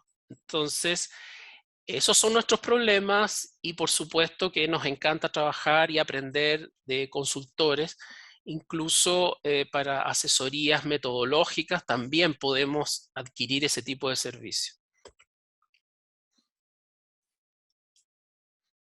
Súper, muchas gracias, Pedro. De Pedro. seguro, Sandra, no sé si tú concuerdas, pero de seguro acá van a haber muchas empresas interesadas en poder coordinar una reunión contigo, así que yo creo que ahí las vamos a estar ayudando también a que se reúnan con CIREN. ¿No es así, Sandra? Sí, de hecho hasta deberían de empezar en este momento a usar el chat Sí. y mandar sus preguntas, sus contactos y a quién podremos contactar en CIREN. Claro. Bueno, tenemos a Noelia, nuestra gerente, es nuestro contacto oficial. También está el correo de CIREN, ciren@ciren.cl. Lo voy a poner en el chat, solo que no me deja escribir, pero nuestro correo oficial es ciren@ciren. Muy sencillo, y está nuestra página web también con nuestra información, y también les pueden dar mi contacto, yo derivo, no hay problema. Como sea que se contacten, vamos a conversar. Ahí está, ahí lo pusieron en el chat, gracias. No sé cómo, no sabía cómo escribir el chat. De lo Eso. contrario, sino también está Eurochile, aquí está Manuela, estoy yo, Tanina, para poder apoyar también en caso de que necesiten coordinar algo. Así que ahí ya tenemos una información que desde Space Sur ya están muy interesados en reunirse con ustedes, Pedro. Así que ahí hay un contacto que te lo vamos a mandar para que coordinen una reunión. Ya, fantástico. Carlos y ellos son Carlos, sí. Carlos, ¿por qué no te presentas? Carlos, te tenemos ahí, a Gustavo también, quizás lo podemos tener ahí. Ahí tenemos a Carlos. Yo soy Carlos Doncel, soy responsable comercial en Space Sur para Latinoamérica. Space Sur es una de las empresas que desarrolla ingeniería y tecnología espacial para una misión satelital de principio a fin. Somos uno de los 2 desarrolladores de software de la misión del SAOCOM. El SAOCOM es el satélite argentino lanzado en el 2018-2020, la misión más importante de los últimos 10 años de Latinoamérica. El objetivo del SAOCOM es medir la humedad de la pampa húmeda a nivel de 4 o 5 metros por debajo de la superficie terrestre. Y bueno, tiene infinidad de otras funcionalidades que son súper interesantes con la tecnología de radar de apertura sintética. Y estamos trabajando permanentemente en este tipo de temas. Es súper interesante lo que hace CIREN y tiene que ser súper interesante que estemos en contacto para trabajar de manera colaborativa. Nosotros hemos desarrollado a partir de datos satelitales una plataforma para UNICEF para abordar campañas de vacunación contra la polio en el África subsahariana, por ejemplo. Trabajamos proyectos de innovación permanentemente. Hemos desarrollado una plataforma para desarrollar mapas de riesgo a partir de la creación de mapas de vulnerabilidades y mapas de amenazas, y crear automáticamente el mapa de riesgos que se puede desarrollar a nivel espacio territorial. En Argentina son municipalidades, y tener una visión integral a nivel nacional. Muchas gracias, Carlos. Hay una gran deuda en el Ministerio de Agricultura porque no se ha encontrado una aplicación radar para temas de agricultura, de la agricultura que tenemos en Chile. Y nadie lo ha hecho, no es un tema que no quieran. Nadie ha dicho, mira, con radar podemos resolver este problema, y con la creatividad y el conocimiento de ustedes, nosotros podemos llevar esa necesidad al Ministerio de Agricultura para que financien algún proyecto de desarrollo, investigación y desarrollo. Así que sería maravilloso, es un tremendo desafío. Pero nosotros conocemos la experiencia argentina sobre su desarrollo del SAOCOM, y a mí en lo personal me da envidia del desarrollo que tienen y el presupuesto que tienen para el desarrollo de teledetección. Así que, Carlos, un gusto. Y hay un desafío ahí. Aplicaciones en la agricultura es algo que no se ha hecho. se han hecho hartas cosas, se está trabajando, ahí lo va a mencionar Jaime, el tema de los glaciares de roca con radar, pero en agricultura se habla de humedad, pero ¿humedad qué? Va por ahí. Nosotros tenemos una agricultura muy atomizada, pequeños predios, con mucha variabilidad de cultivos.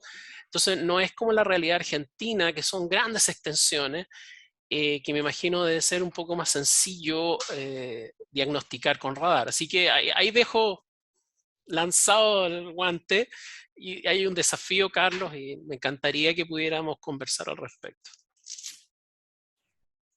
Sin lugar a duda. Estamos disponibles. No soy yo la persona adecuada, porque hay gente que sabe, no yo, pero sí, totalmente de acuerdo. Los vamos a ayudar ahí. Ahí estaba Gustavo también. Si me permitís 2 minutos, me presento también. Soy Sí, Gustavo Calori, Managing Director de SpaceSur en Europa. Estoy trabajando en Barcelona, enfocado a proyectos europeos.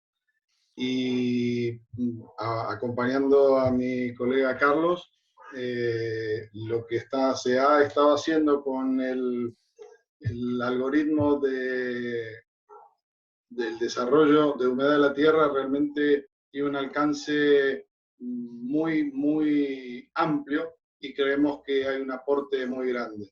Por otro lado, quería comentar un tema que justamente ahora estamos terminando de implantar, también es para el tema de Saucon, es el desarrollo de Quick Loops con inteligencia artificial para el análisis de la comparativa de imágenes de Saucon, y lo estamos haciendo en un proyecto en donde se hacen los análisis en todo un desarrollo de inteligencia artificial a nivel mensual.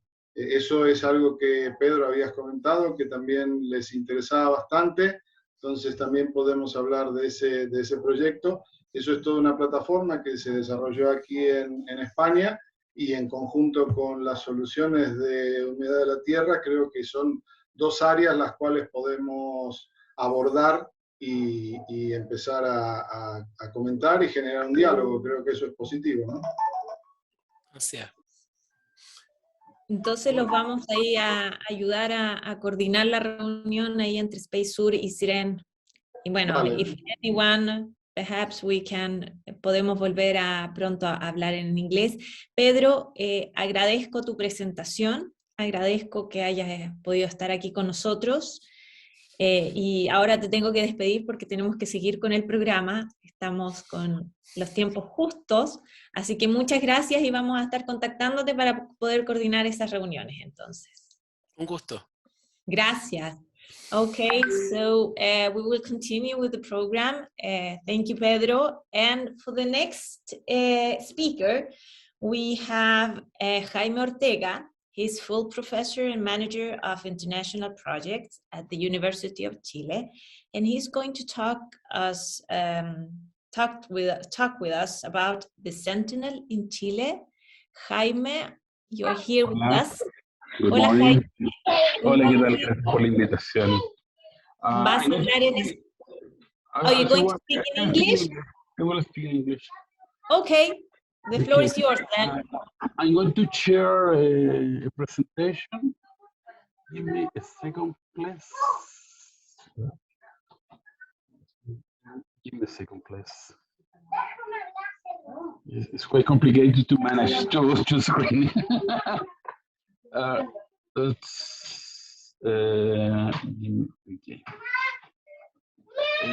Can you see my screen?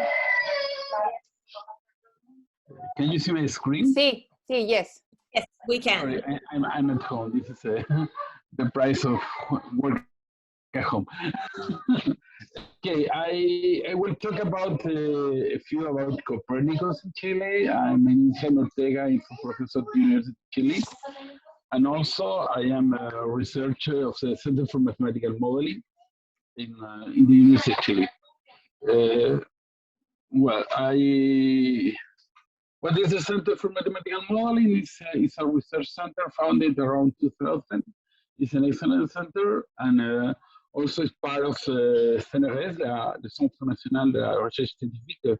It's an international research laboratory in CNRS, And the main idea is how we can use the mathematics to improve, to create new mathematics for industry, create innovation, and applications. This is the main mission of our center. The center was renewed for 10 years and is part of the cluster of excellence centers in Chile. Okay. Well, I don't know if you know how much you know about Chile. I'm going to show you some numbers. Chile has an economy which is well diversified. Okay, there are activities, mining, manufacturing, agriculture, but this is a few numbers of the production in Chile. But what happened with the exportations? Chile principally export copper. Copper is one of the main activities in Chile, followed by agriculture, wine, fish. These are few the matrix of exportation in Chile. For that reason, mining is one of the most important activities, also with agriculture. I think this is the two main activities. Okay. For that reason, when we are thinking about the use of Sentinel, we are thinking in principle how we can improve the production, how we can make the production more friendly with the environment, how we can attack the climate change, and those are some of the questions. Okay. Well, I told you one of the most is a very industrialized country, and we can see mining, manufactured products, food processing, agriculture, good, also forestry is another important activity. And as somebody talks about, we are very good wine producers. The Chilean wine is very good, and it has a good rate of importation. Okay. Why Copernicus in Chile? Copernicus in Chile is quite important. I think Chile signs an agreement with the European Union in 2018, and Chile has the right to have a complete copy of the Copernicus repository in Chile. One of the countries has this guarantee. The Subsecretary of Telecommunications signed an agreement with the University of Chile, and we are in charge to this repository in Chile. For that reason, this is not only to have a repository, but if you have the data in general, you can create activity around that data. For that reason, we believe that there is an increasing activity around remote sensing in Chile in the last years. Okay. Well, you know well what is Copernicus. It's one of the principal things in Copernicus is completely open and free. It's a free politic access to the data. Okay, and we're in charge of this repository. We have a small part of the data of Copernicus, but this is increasing. The last time we are getting some money to improve this repository located in Chile for Latin America. Mm-hmm. More than that, we are part of the Copernicus Relay Network. We create an activity. We have several seminaries in which are several entities connected with this, mm-hmm. and our Copernicus repository. Mm-hmm. Well, about Copernicus and Sentinel usage, we can find several uses in Chile. We can think in agriculture, in mining, geophysics. Unfortunately, we have a big earthquake each 10 years, more or less, and we have several earthquakes normally. The environment, climate change, security, forestry, and fishing, and pisciculture are some of the activities. I'm going to try to show you some of them. Well, but Copernicus is a repository of data, very, very important, but the main thing is how we can add value to the data. For that reason, I think that we have the opportunity to combine remote sensing, satellite image, We can correlate with mathematical modeling, with high performance computing, and with data analysis. And with these four things, we can create very, very important values in very important products and add value to different problems. Well, what kind of problems? For instance, in agriculture, well, Pedro has shown some examples, but how we can create smart agro is very important. Well, thinking in a optical image, but not only image, not only optic. We can also use radar, for instance, for monitoring water resources. Water resources is a very, very important problem here in Chile. And the remote sensing can give very, very good opportunities to generate new ideas. Okay, mining. Well, Chile is a mining. The mine is very important. For that reason, we can think in the use of not only optical, also radar, INSAR in particular, for monitoring the open pit, what happened with mine tailings, what happened with critical infrastructure inside the mine. This is a very important problem. For instance, mine tailings in particular is a very important problem. I don't know if you have heard about Brumadinho disaster a couple of years ago in Brazil, where a mine tailing was broke and around 400 people died and produced a very, very ecological disaster, very, very, very big. I think that there's people from Andalusia here. No, they must recall the disaster del Parque de Doña Ana, when a mine tailing broke also. In climate change, also there is very, very good opportunities. For instance, what happened with the pollution? We are working with the CEPAL, ECLAC in English, about how we can improve the monitoring, the inventory of monitoring of disaster. This is a very important problem. Or as Pedro says, we are working also in monitoring of glaciers.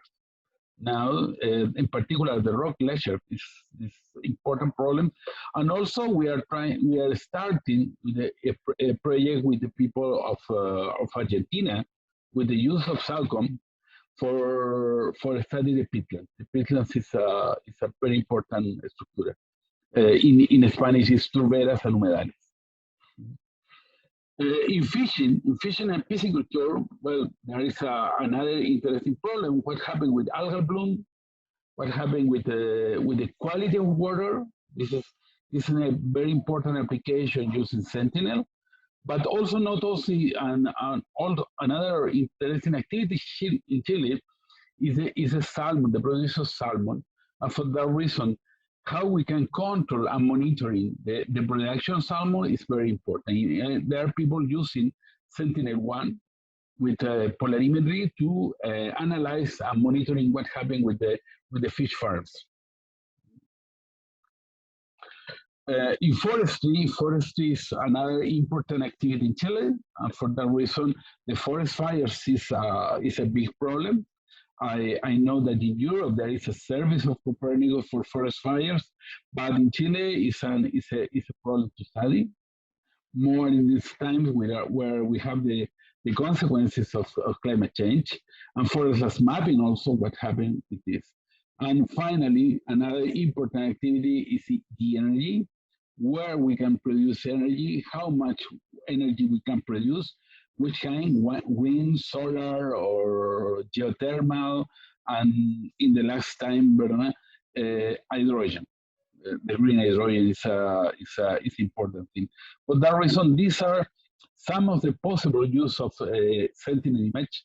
We are working in some of them, but I think that I saw very, very fast the enterprise which are here, and I believe that there is a huge potential for collaboration and opportunities to develop their ideas here. Okay. But thanks. If you have any question, please. I made something very, very short. Thank you, Jaime. perhaps you can start with your presentation. Sure. I will share the presentation later for you and for the people if you want. Yes, great, great. Any questions for Jaime? Anyone? Juliana, perhaps? Yes. Thank you, Carolina. Thank you, Jaime, for the presentation. It was very interesting. Indeed, it's a very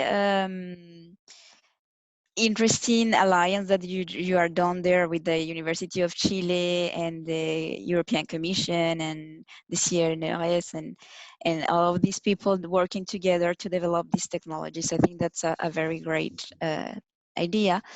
I was wondering if you have some partnerships with enterprises to develop products or services, because as you are a university, I suppose that all your projects are founded by the research and development proposals or grants.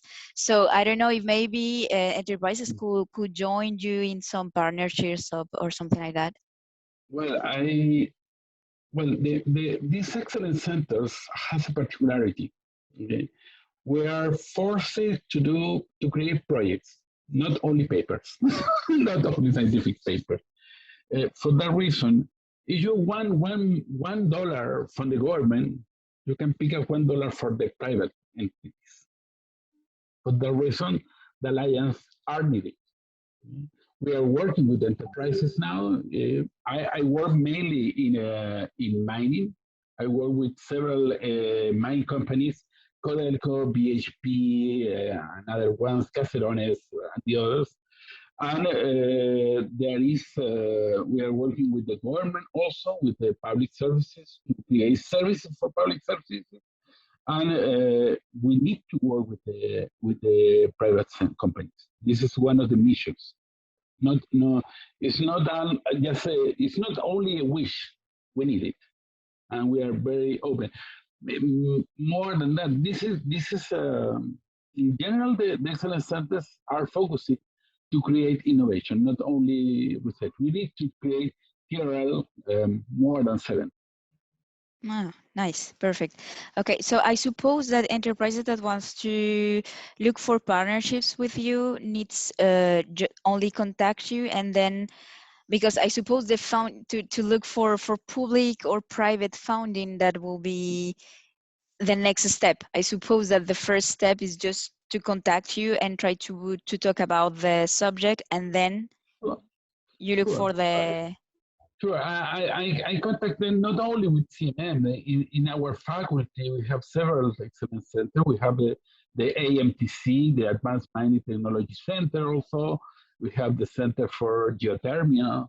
We have the Center for Resilience in Environment. We have several centers. For that reason, if somebody wants to know more about what we do in our faculty and the university, we are completely open. We can discuss, and maybe we can build a good partnership. But there is another partnership you can introduce to people with pleasure. Okay, thank you. Thank you very much. You're welcome. Thank you, Juliana. Thank you, Jaime. Any questions?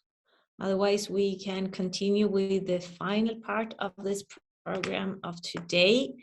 Thank you, Jaime, for joining us today. Okay, we have our last speaker here with us. He will talk about finding sources, and he's from Corfo. His name is Claudio Maggi, and he's the Strategic Affairs Manager of Corfo. Claudio, are you going to speak in English or in Spanish? I can speak in English. Thank you, Carolina. Okay, great. The floor is yours then. Thank you. Thank you very much. I don't know if I am enabled to share the presentation. Yes, you are. Yes. Okay. So first of all, many thanks for this invitation and well, welcome to the business mission that is with us today. I have to introduce which are we doing in Corfo and what are our supply of financing programs, financing mechanisms for enterprises, for partnership between local and international enterprises, but also for helping to soft landing to international businesses or enterprises to our country. I apologize because the presentation is in Spanish, but I will try to translate to English in order to facilitate your understanding. Okay? Well, first of all, we have to say that Corfo is the official economic development agency of the Chilean government. It is 83 years old. It's a mature institution. And our mission is to improve the competitiveness and the productive diversification of our country through the promotion of the investment, innovation, and entrepreneurship.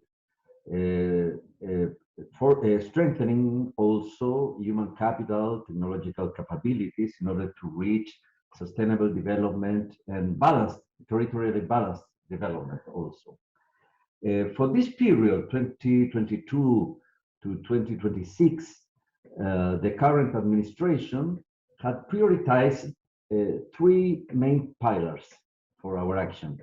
First pillar is financing for development.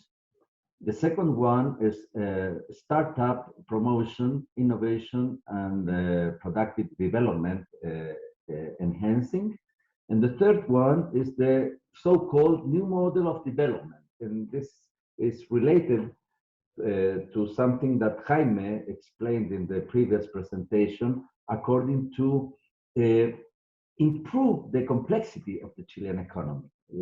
As you've seen, the Chilean economy is very based on natural resources production and export, and we are trying to complement that advantage that the local economy has with more complexes linkages and more local content in the value chain of these industries like mining, agro-food, and other one based on natural resources.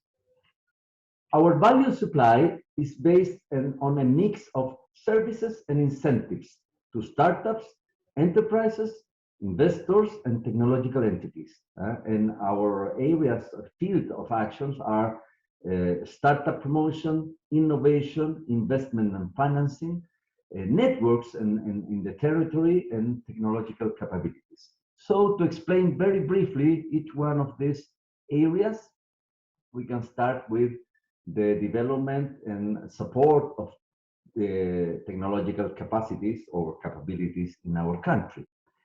During the last 10 years, we can say, Corfo has worked very, very permanently on strengthening the base of technological capabilities close to our main industries in all the country, along the country, related, for instance, for R&D, applied R&D, and also piloting and testing prototypes and technological developments in our main industries, such as food industry, mining industry,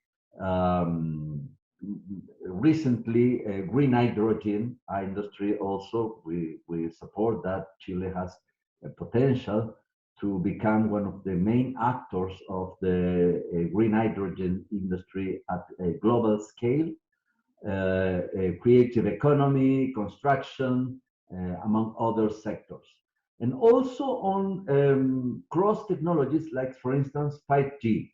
We think that 5G would support a lot of new applications and better application in order to create technologies that will strengthen the productivity and the sustainability of our main industries. I have to add also aquaculture and clean energies. In addition to that, we have also national road mappings for different industries.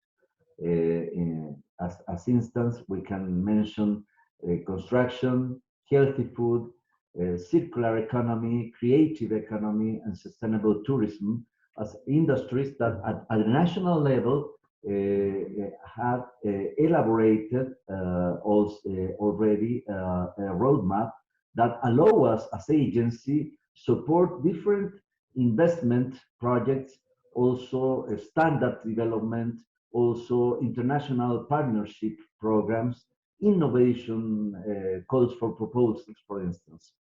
In those sectors, we have shared a common future vision. Then we have promoted the development of a portfolio of strategic projects, and also at the same time promoting a collaborative network, public, private, national, and international in these industries. Complementary to that, we have the so-called challenges in order to call to alliances between enterprises and also technological centers to solve different technological problems in our main industries. So every year we are calling in order to identify the main challenges of our different industries. We are calling to proposals in order to resolve that kind of problematics, or opportunities also that we can find in these different industries like aquaculture, food, energy, wine industry, logistics, water, advanced manufacturing, biomedicine, fruit production, artificial intelligence, solution-based solutions, and agriculture. In the second field of action, we have the productive transformation in the territory. As you know, Chile is a long territory, but also very centralized one, with most of capacities concentrated in the metropolitan area of Santiago. We are trying to balance that kind of distribution of capacities, because many of our productive opportunities are very well distributed on our territory.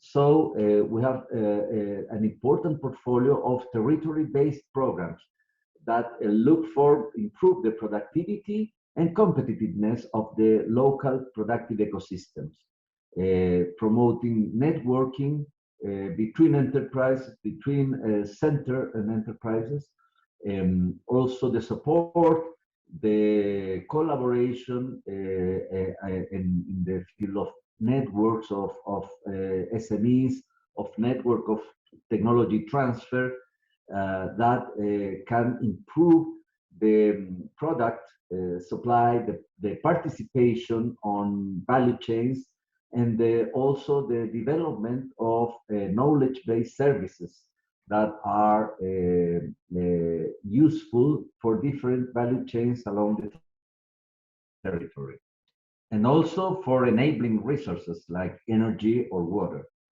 In that case, we have a lot of instruments to promote investment at the regional levels, quality standards, also technology transfers to SMEs, territorial-based programs that are networks on leader enterprises and suppliers in order to improve the productivity of the whole chain, and also public goods, for instance, technological infrastructure like laboratories or specific infrastructure in order to promote industries that can improve and can grow along all the territory. Nowadays, we have almost 30 territorial programs in this kind of approach that is improving the networking and the articulation along the value chains of different industries, like, for instance, meat, milk, different foods, but also logistic, creative economies, tourism, and construction, among other sectors. In the field of innovation, we have a very, very active offer. We are offering very often call for proposals for the different enterprises at different also stage of maturity. So for beginning in enterprise that are starting to innovate, we have the so-called Crea y Valida, create and validate based on R&D plus innovation. That there are grants that could give enterprise up to $110,000 per project, and up to the 80% of the value of the whole project, depending on the size of the enterprise that are applying. And this is to improve the development of new services, products, or processes that are relevant for the competitiveness of the industry, and that can scale up to an industry and commercial level in order to solve problems or challenges in the different industries, and to catch up a market opportunity based on R&D plus innovation. Every call for proposals can approve almost 50 projects, and each project can lay up to 24 months, that is 2 years to its execution. Complementary to this, we have the Consolida y Expande, consolidate and expand, in order to starting from prototypes or piloting projects already developed, help the companies to access the relevant markets, to scale up their solutions in order to access those markets. We give up to $45,000 for each project, and each project can lay almost up to 12 months, that is 1 year. And also we have now this call for proposals is actually present, and up to August the companies can apply to innovation at high technology level. And this is a very, very suitable line to promote the partnership between national enterprises that are developing some innovative products or services with international enterprise that can support and that can build up a good partnership with those companies. The grant for this kind of projects is up to $450,000. The project can last up to 4 years, and this is a very, very selective call for proposal. We expect to finance up to 5 projects in this call, which is running right now until I think the August 10th. The companies can apply. It's open for Chilean companies or Chile-based companies which are at least 3 years active in the local market, in order to attract companies that are already in some terms mature, but going to a more sophisticated supply of products, processes, or technologies. The focus of this call are on the development objectives of United Nations, the number 6, 7, and 8: water, sanitizing, energy, and industry, innovation, and infrastructure, in order to promote projects that contribute to develop solutions and technological capacities at a global scale, associated to new products, services, or processes with high added value. So the sustainable development objectives are the focus of this call. and invite, of course, to the present enterprises to know more about this call. It is on our website, and we can we are very available to help you, to inform you, to orient you in order to look for potential partners and participate in this call. We think that can strengthen the quality of the project if the applicants come with international partners to develop this kind of projects. In addition, in the innovation field, we have the tax credit or tax incentive to R&D inside enterprises. We think that the inside enterprise productivity has a huge potential to grow in Chile. We need to increase our productivity with more efforts based on R&D inside the companies.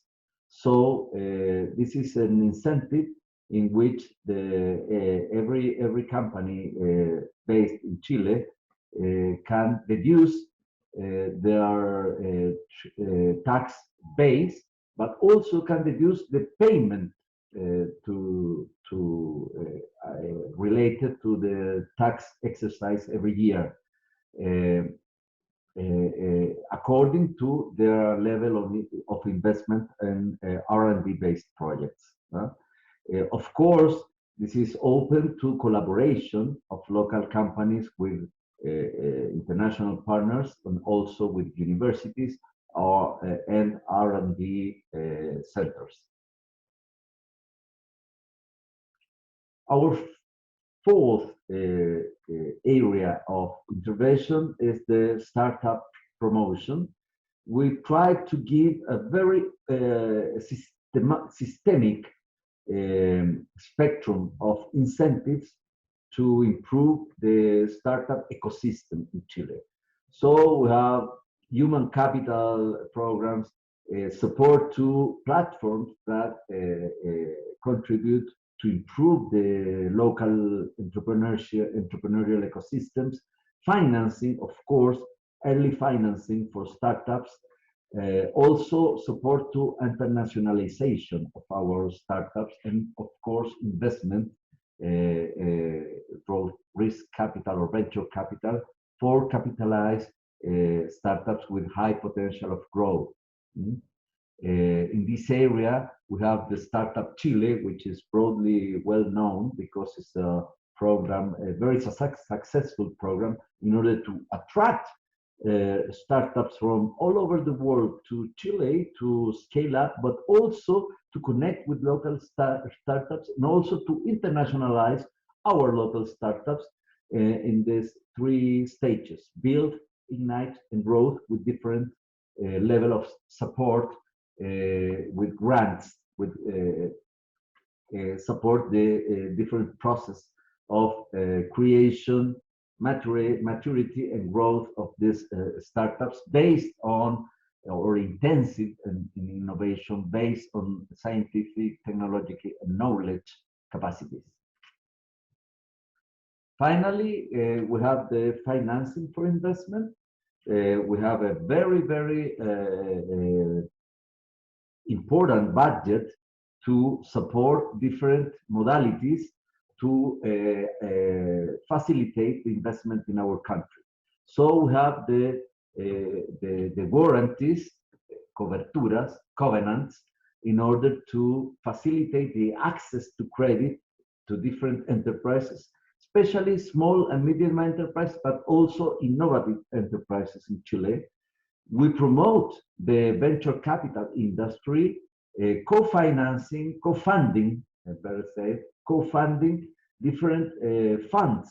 We have more than 40 funds in Chile oriented to venture capital, focus on startups or innovative enterprises operating in our country. Chile is one of the most intensive countries according to its size in terms of development of the venture capital industry, and Corfo has played an important role to have this performance.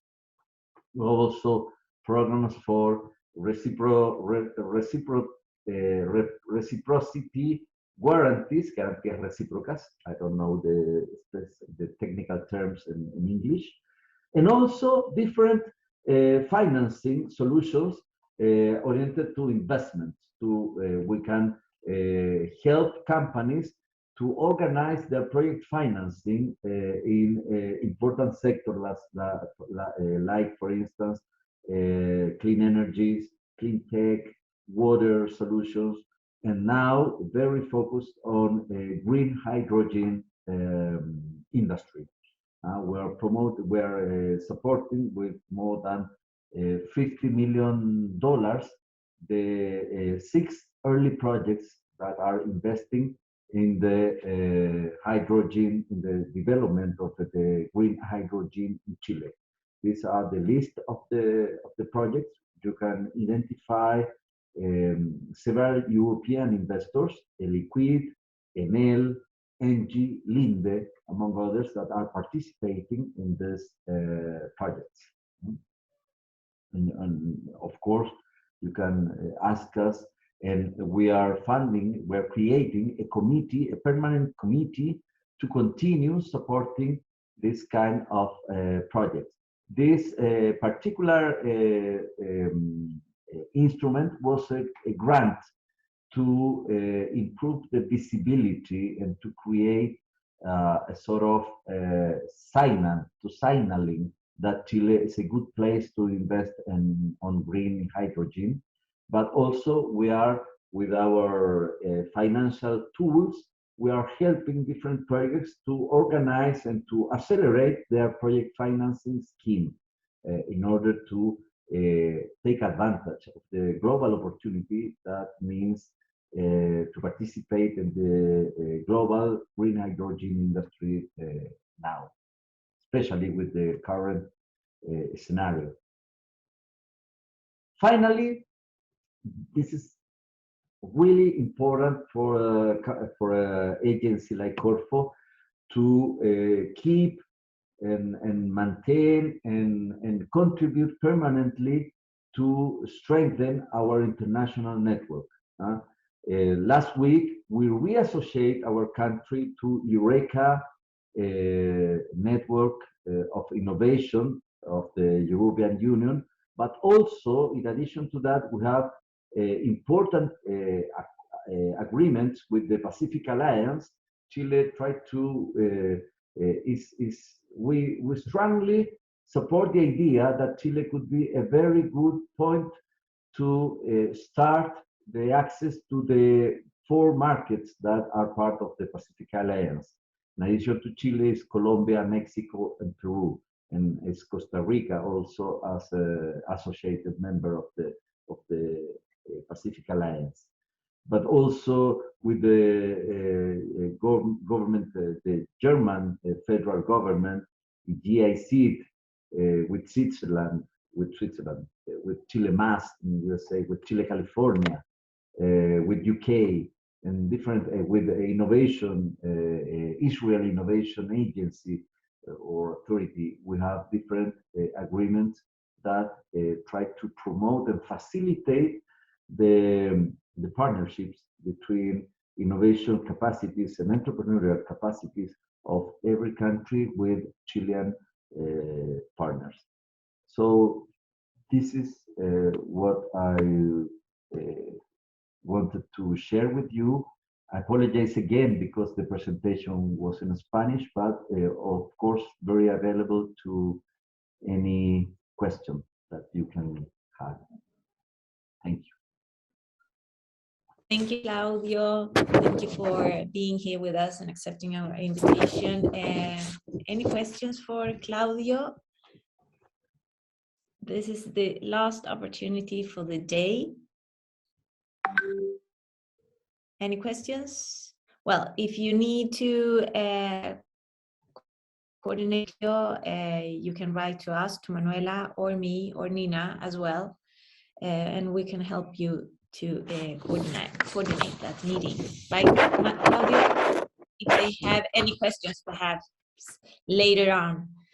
Okay, and now before you leave, I I'm going to give the floor to Sandra, but before I wanted to remind you that at the end of this day, we are going to send you a survey online, but I'm going to give you. So after Sandra, we're going to send this survey online through Zoom, okay? But I'm going to give the floor to Sandra first, because she wanted to say some words. Unfortunately, she couldn't be at the beginning of the event. We had some technical problems. So Sandra, the floor is yours. Thank you. Good morning in Chile and good afternoon here in Europe. So as was said, I had technical issues, so it was my role to also be part of the opening section. So now it's my role to do the closing of today's trade mission. So my name is Sandra Cabrera, and I'm the coordinator of ConnectEO at EARSC. For the ones I hadn't had pleasure to meet, thank you to all the great speakers for your time and for your knowledge, and thanks to our SMEs who came for your time. And for me, I would like to close today's first day of the trade mission. Please stay tuned for the next 2 days. And most importantly, I just want to make an advertisement or some publicity. You have Umbrella, that is a platform that we use for your B2Bs. The organization of the matchmaking. So for you who are not very keen in use Umbrella, which we understand, then please email Nina or Carolina or Manuela or myself if there's an institution that you would like to meet, if there's a speaker that you are interested in, and you, for a reason, you didn't ask a question, so please let us know, and we can do this. We can organize this B2B. So use Brella. Use also this opportunity to chat with any of the speakers that we will that you will interact with, and without any further ado, I will give the floor for this survey. Thank you. Okay. Thank you, Manuela. Thank you, Carolina. Thank you, Sandra. Thank you.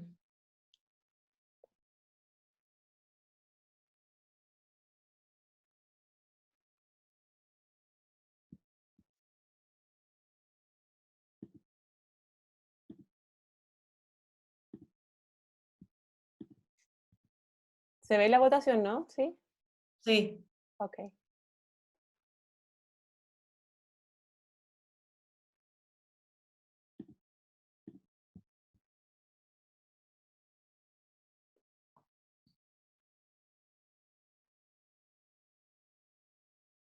¿Estamos? Are we done? Yes. Yes. I Are think we it's done? okay. Yes. Okay. Okay.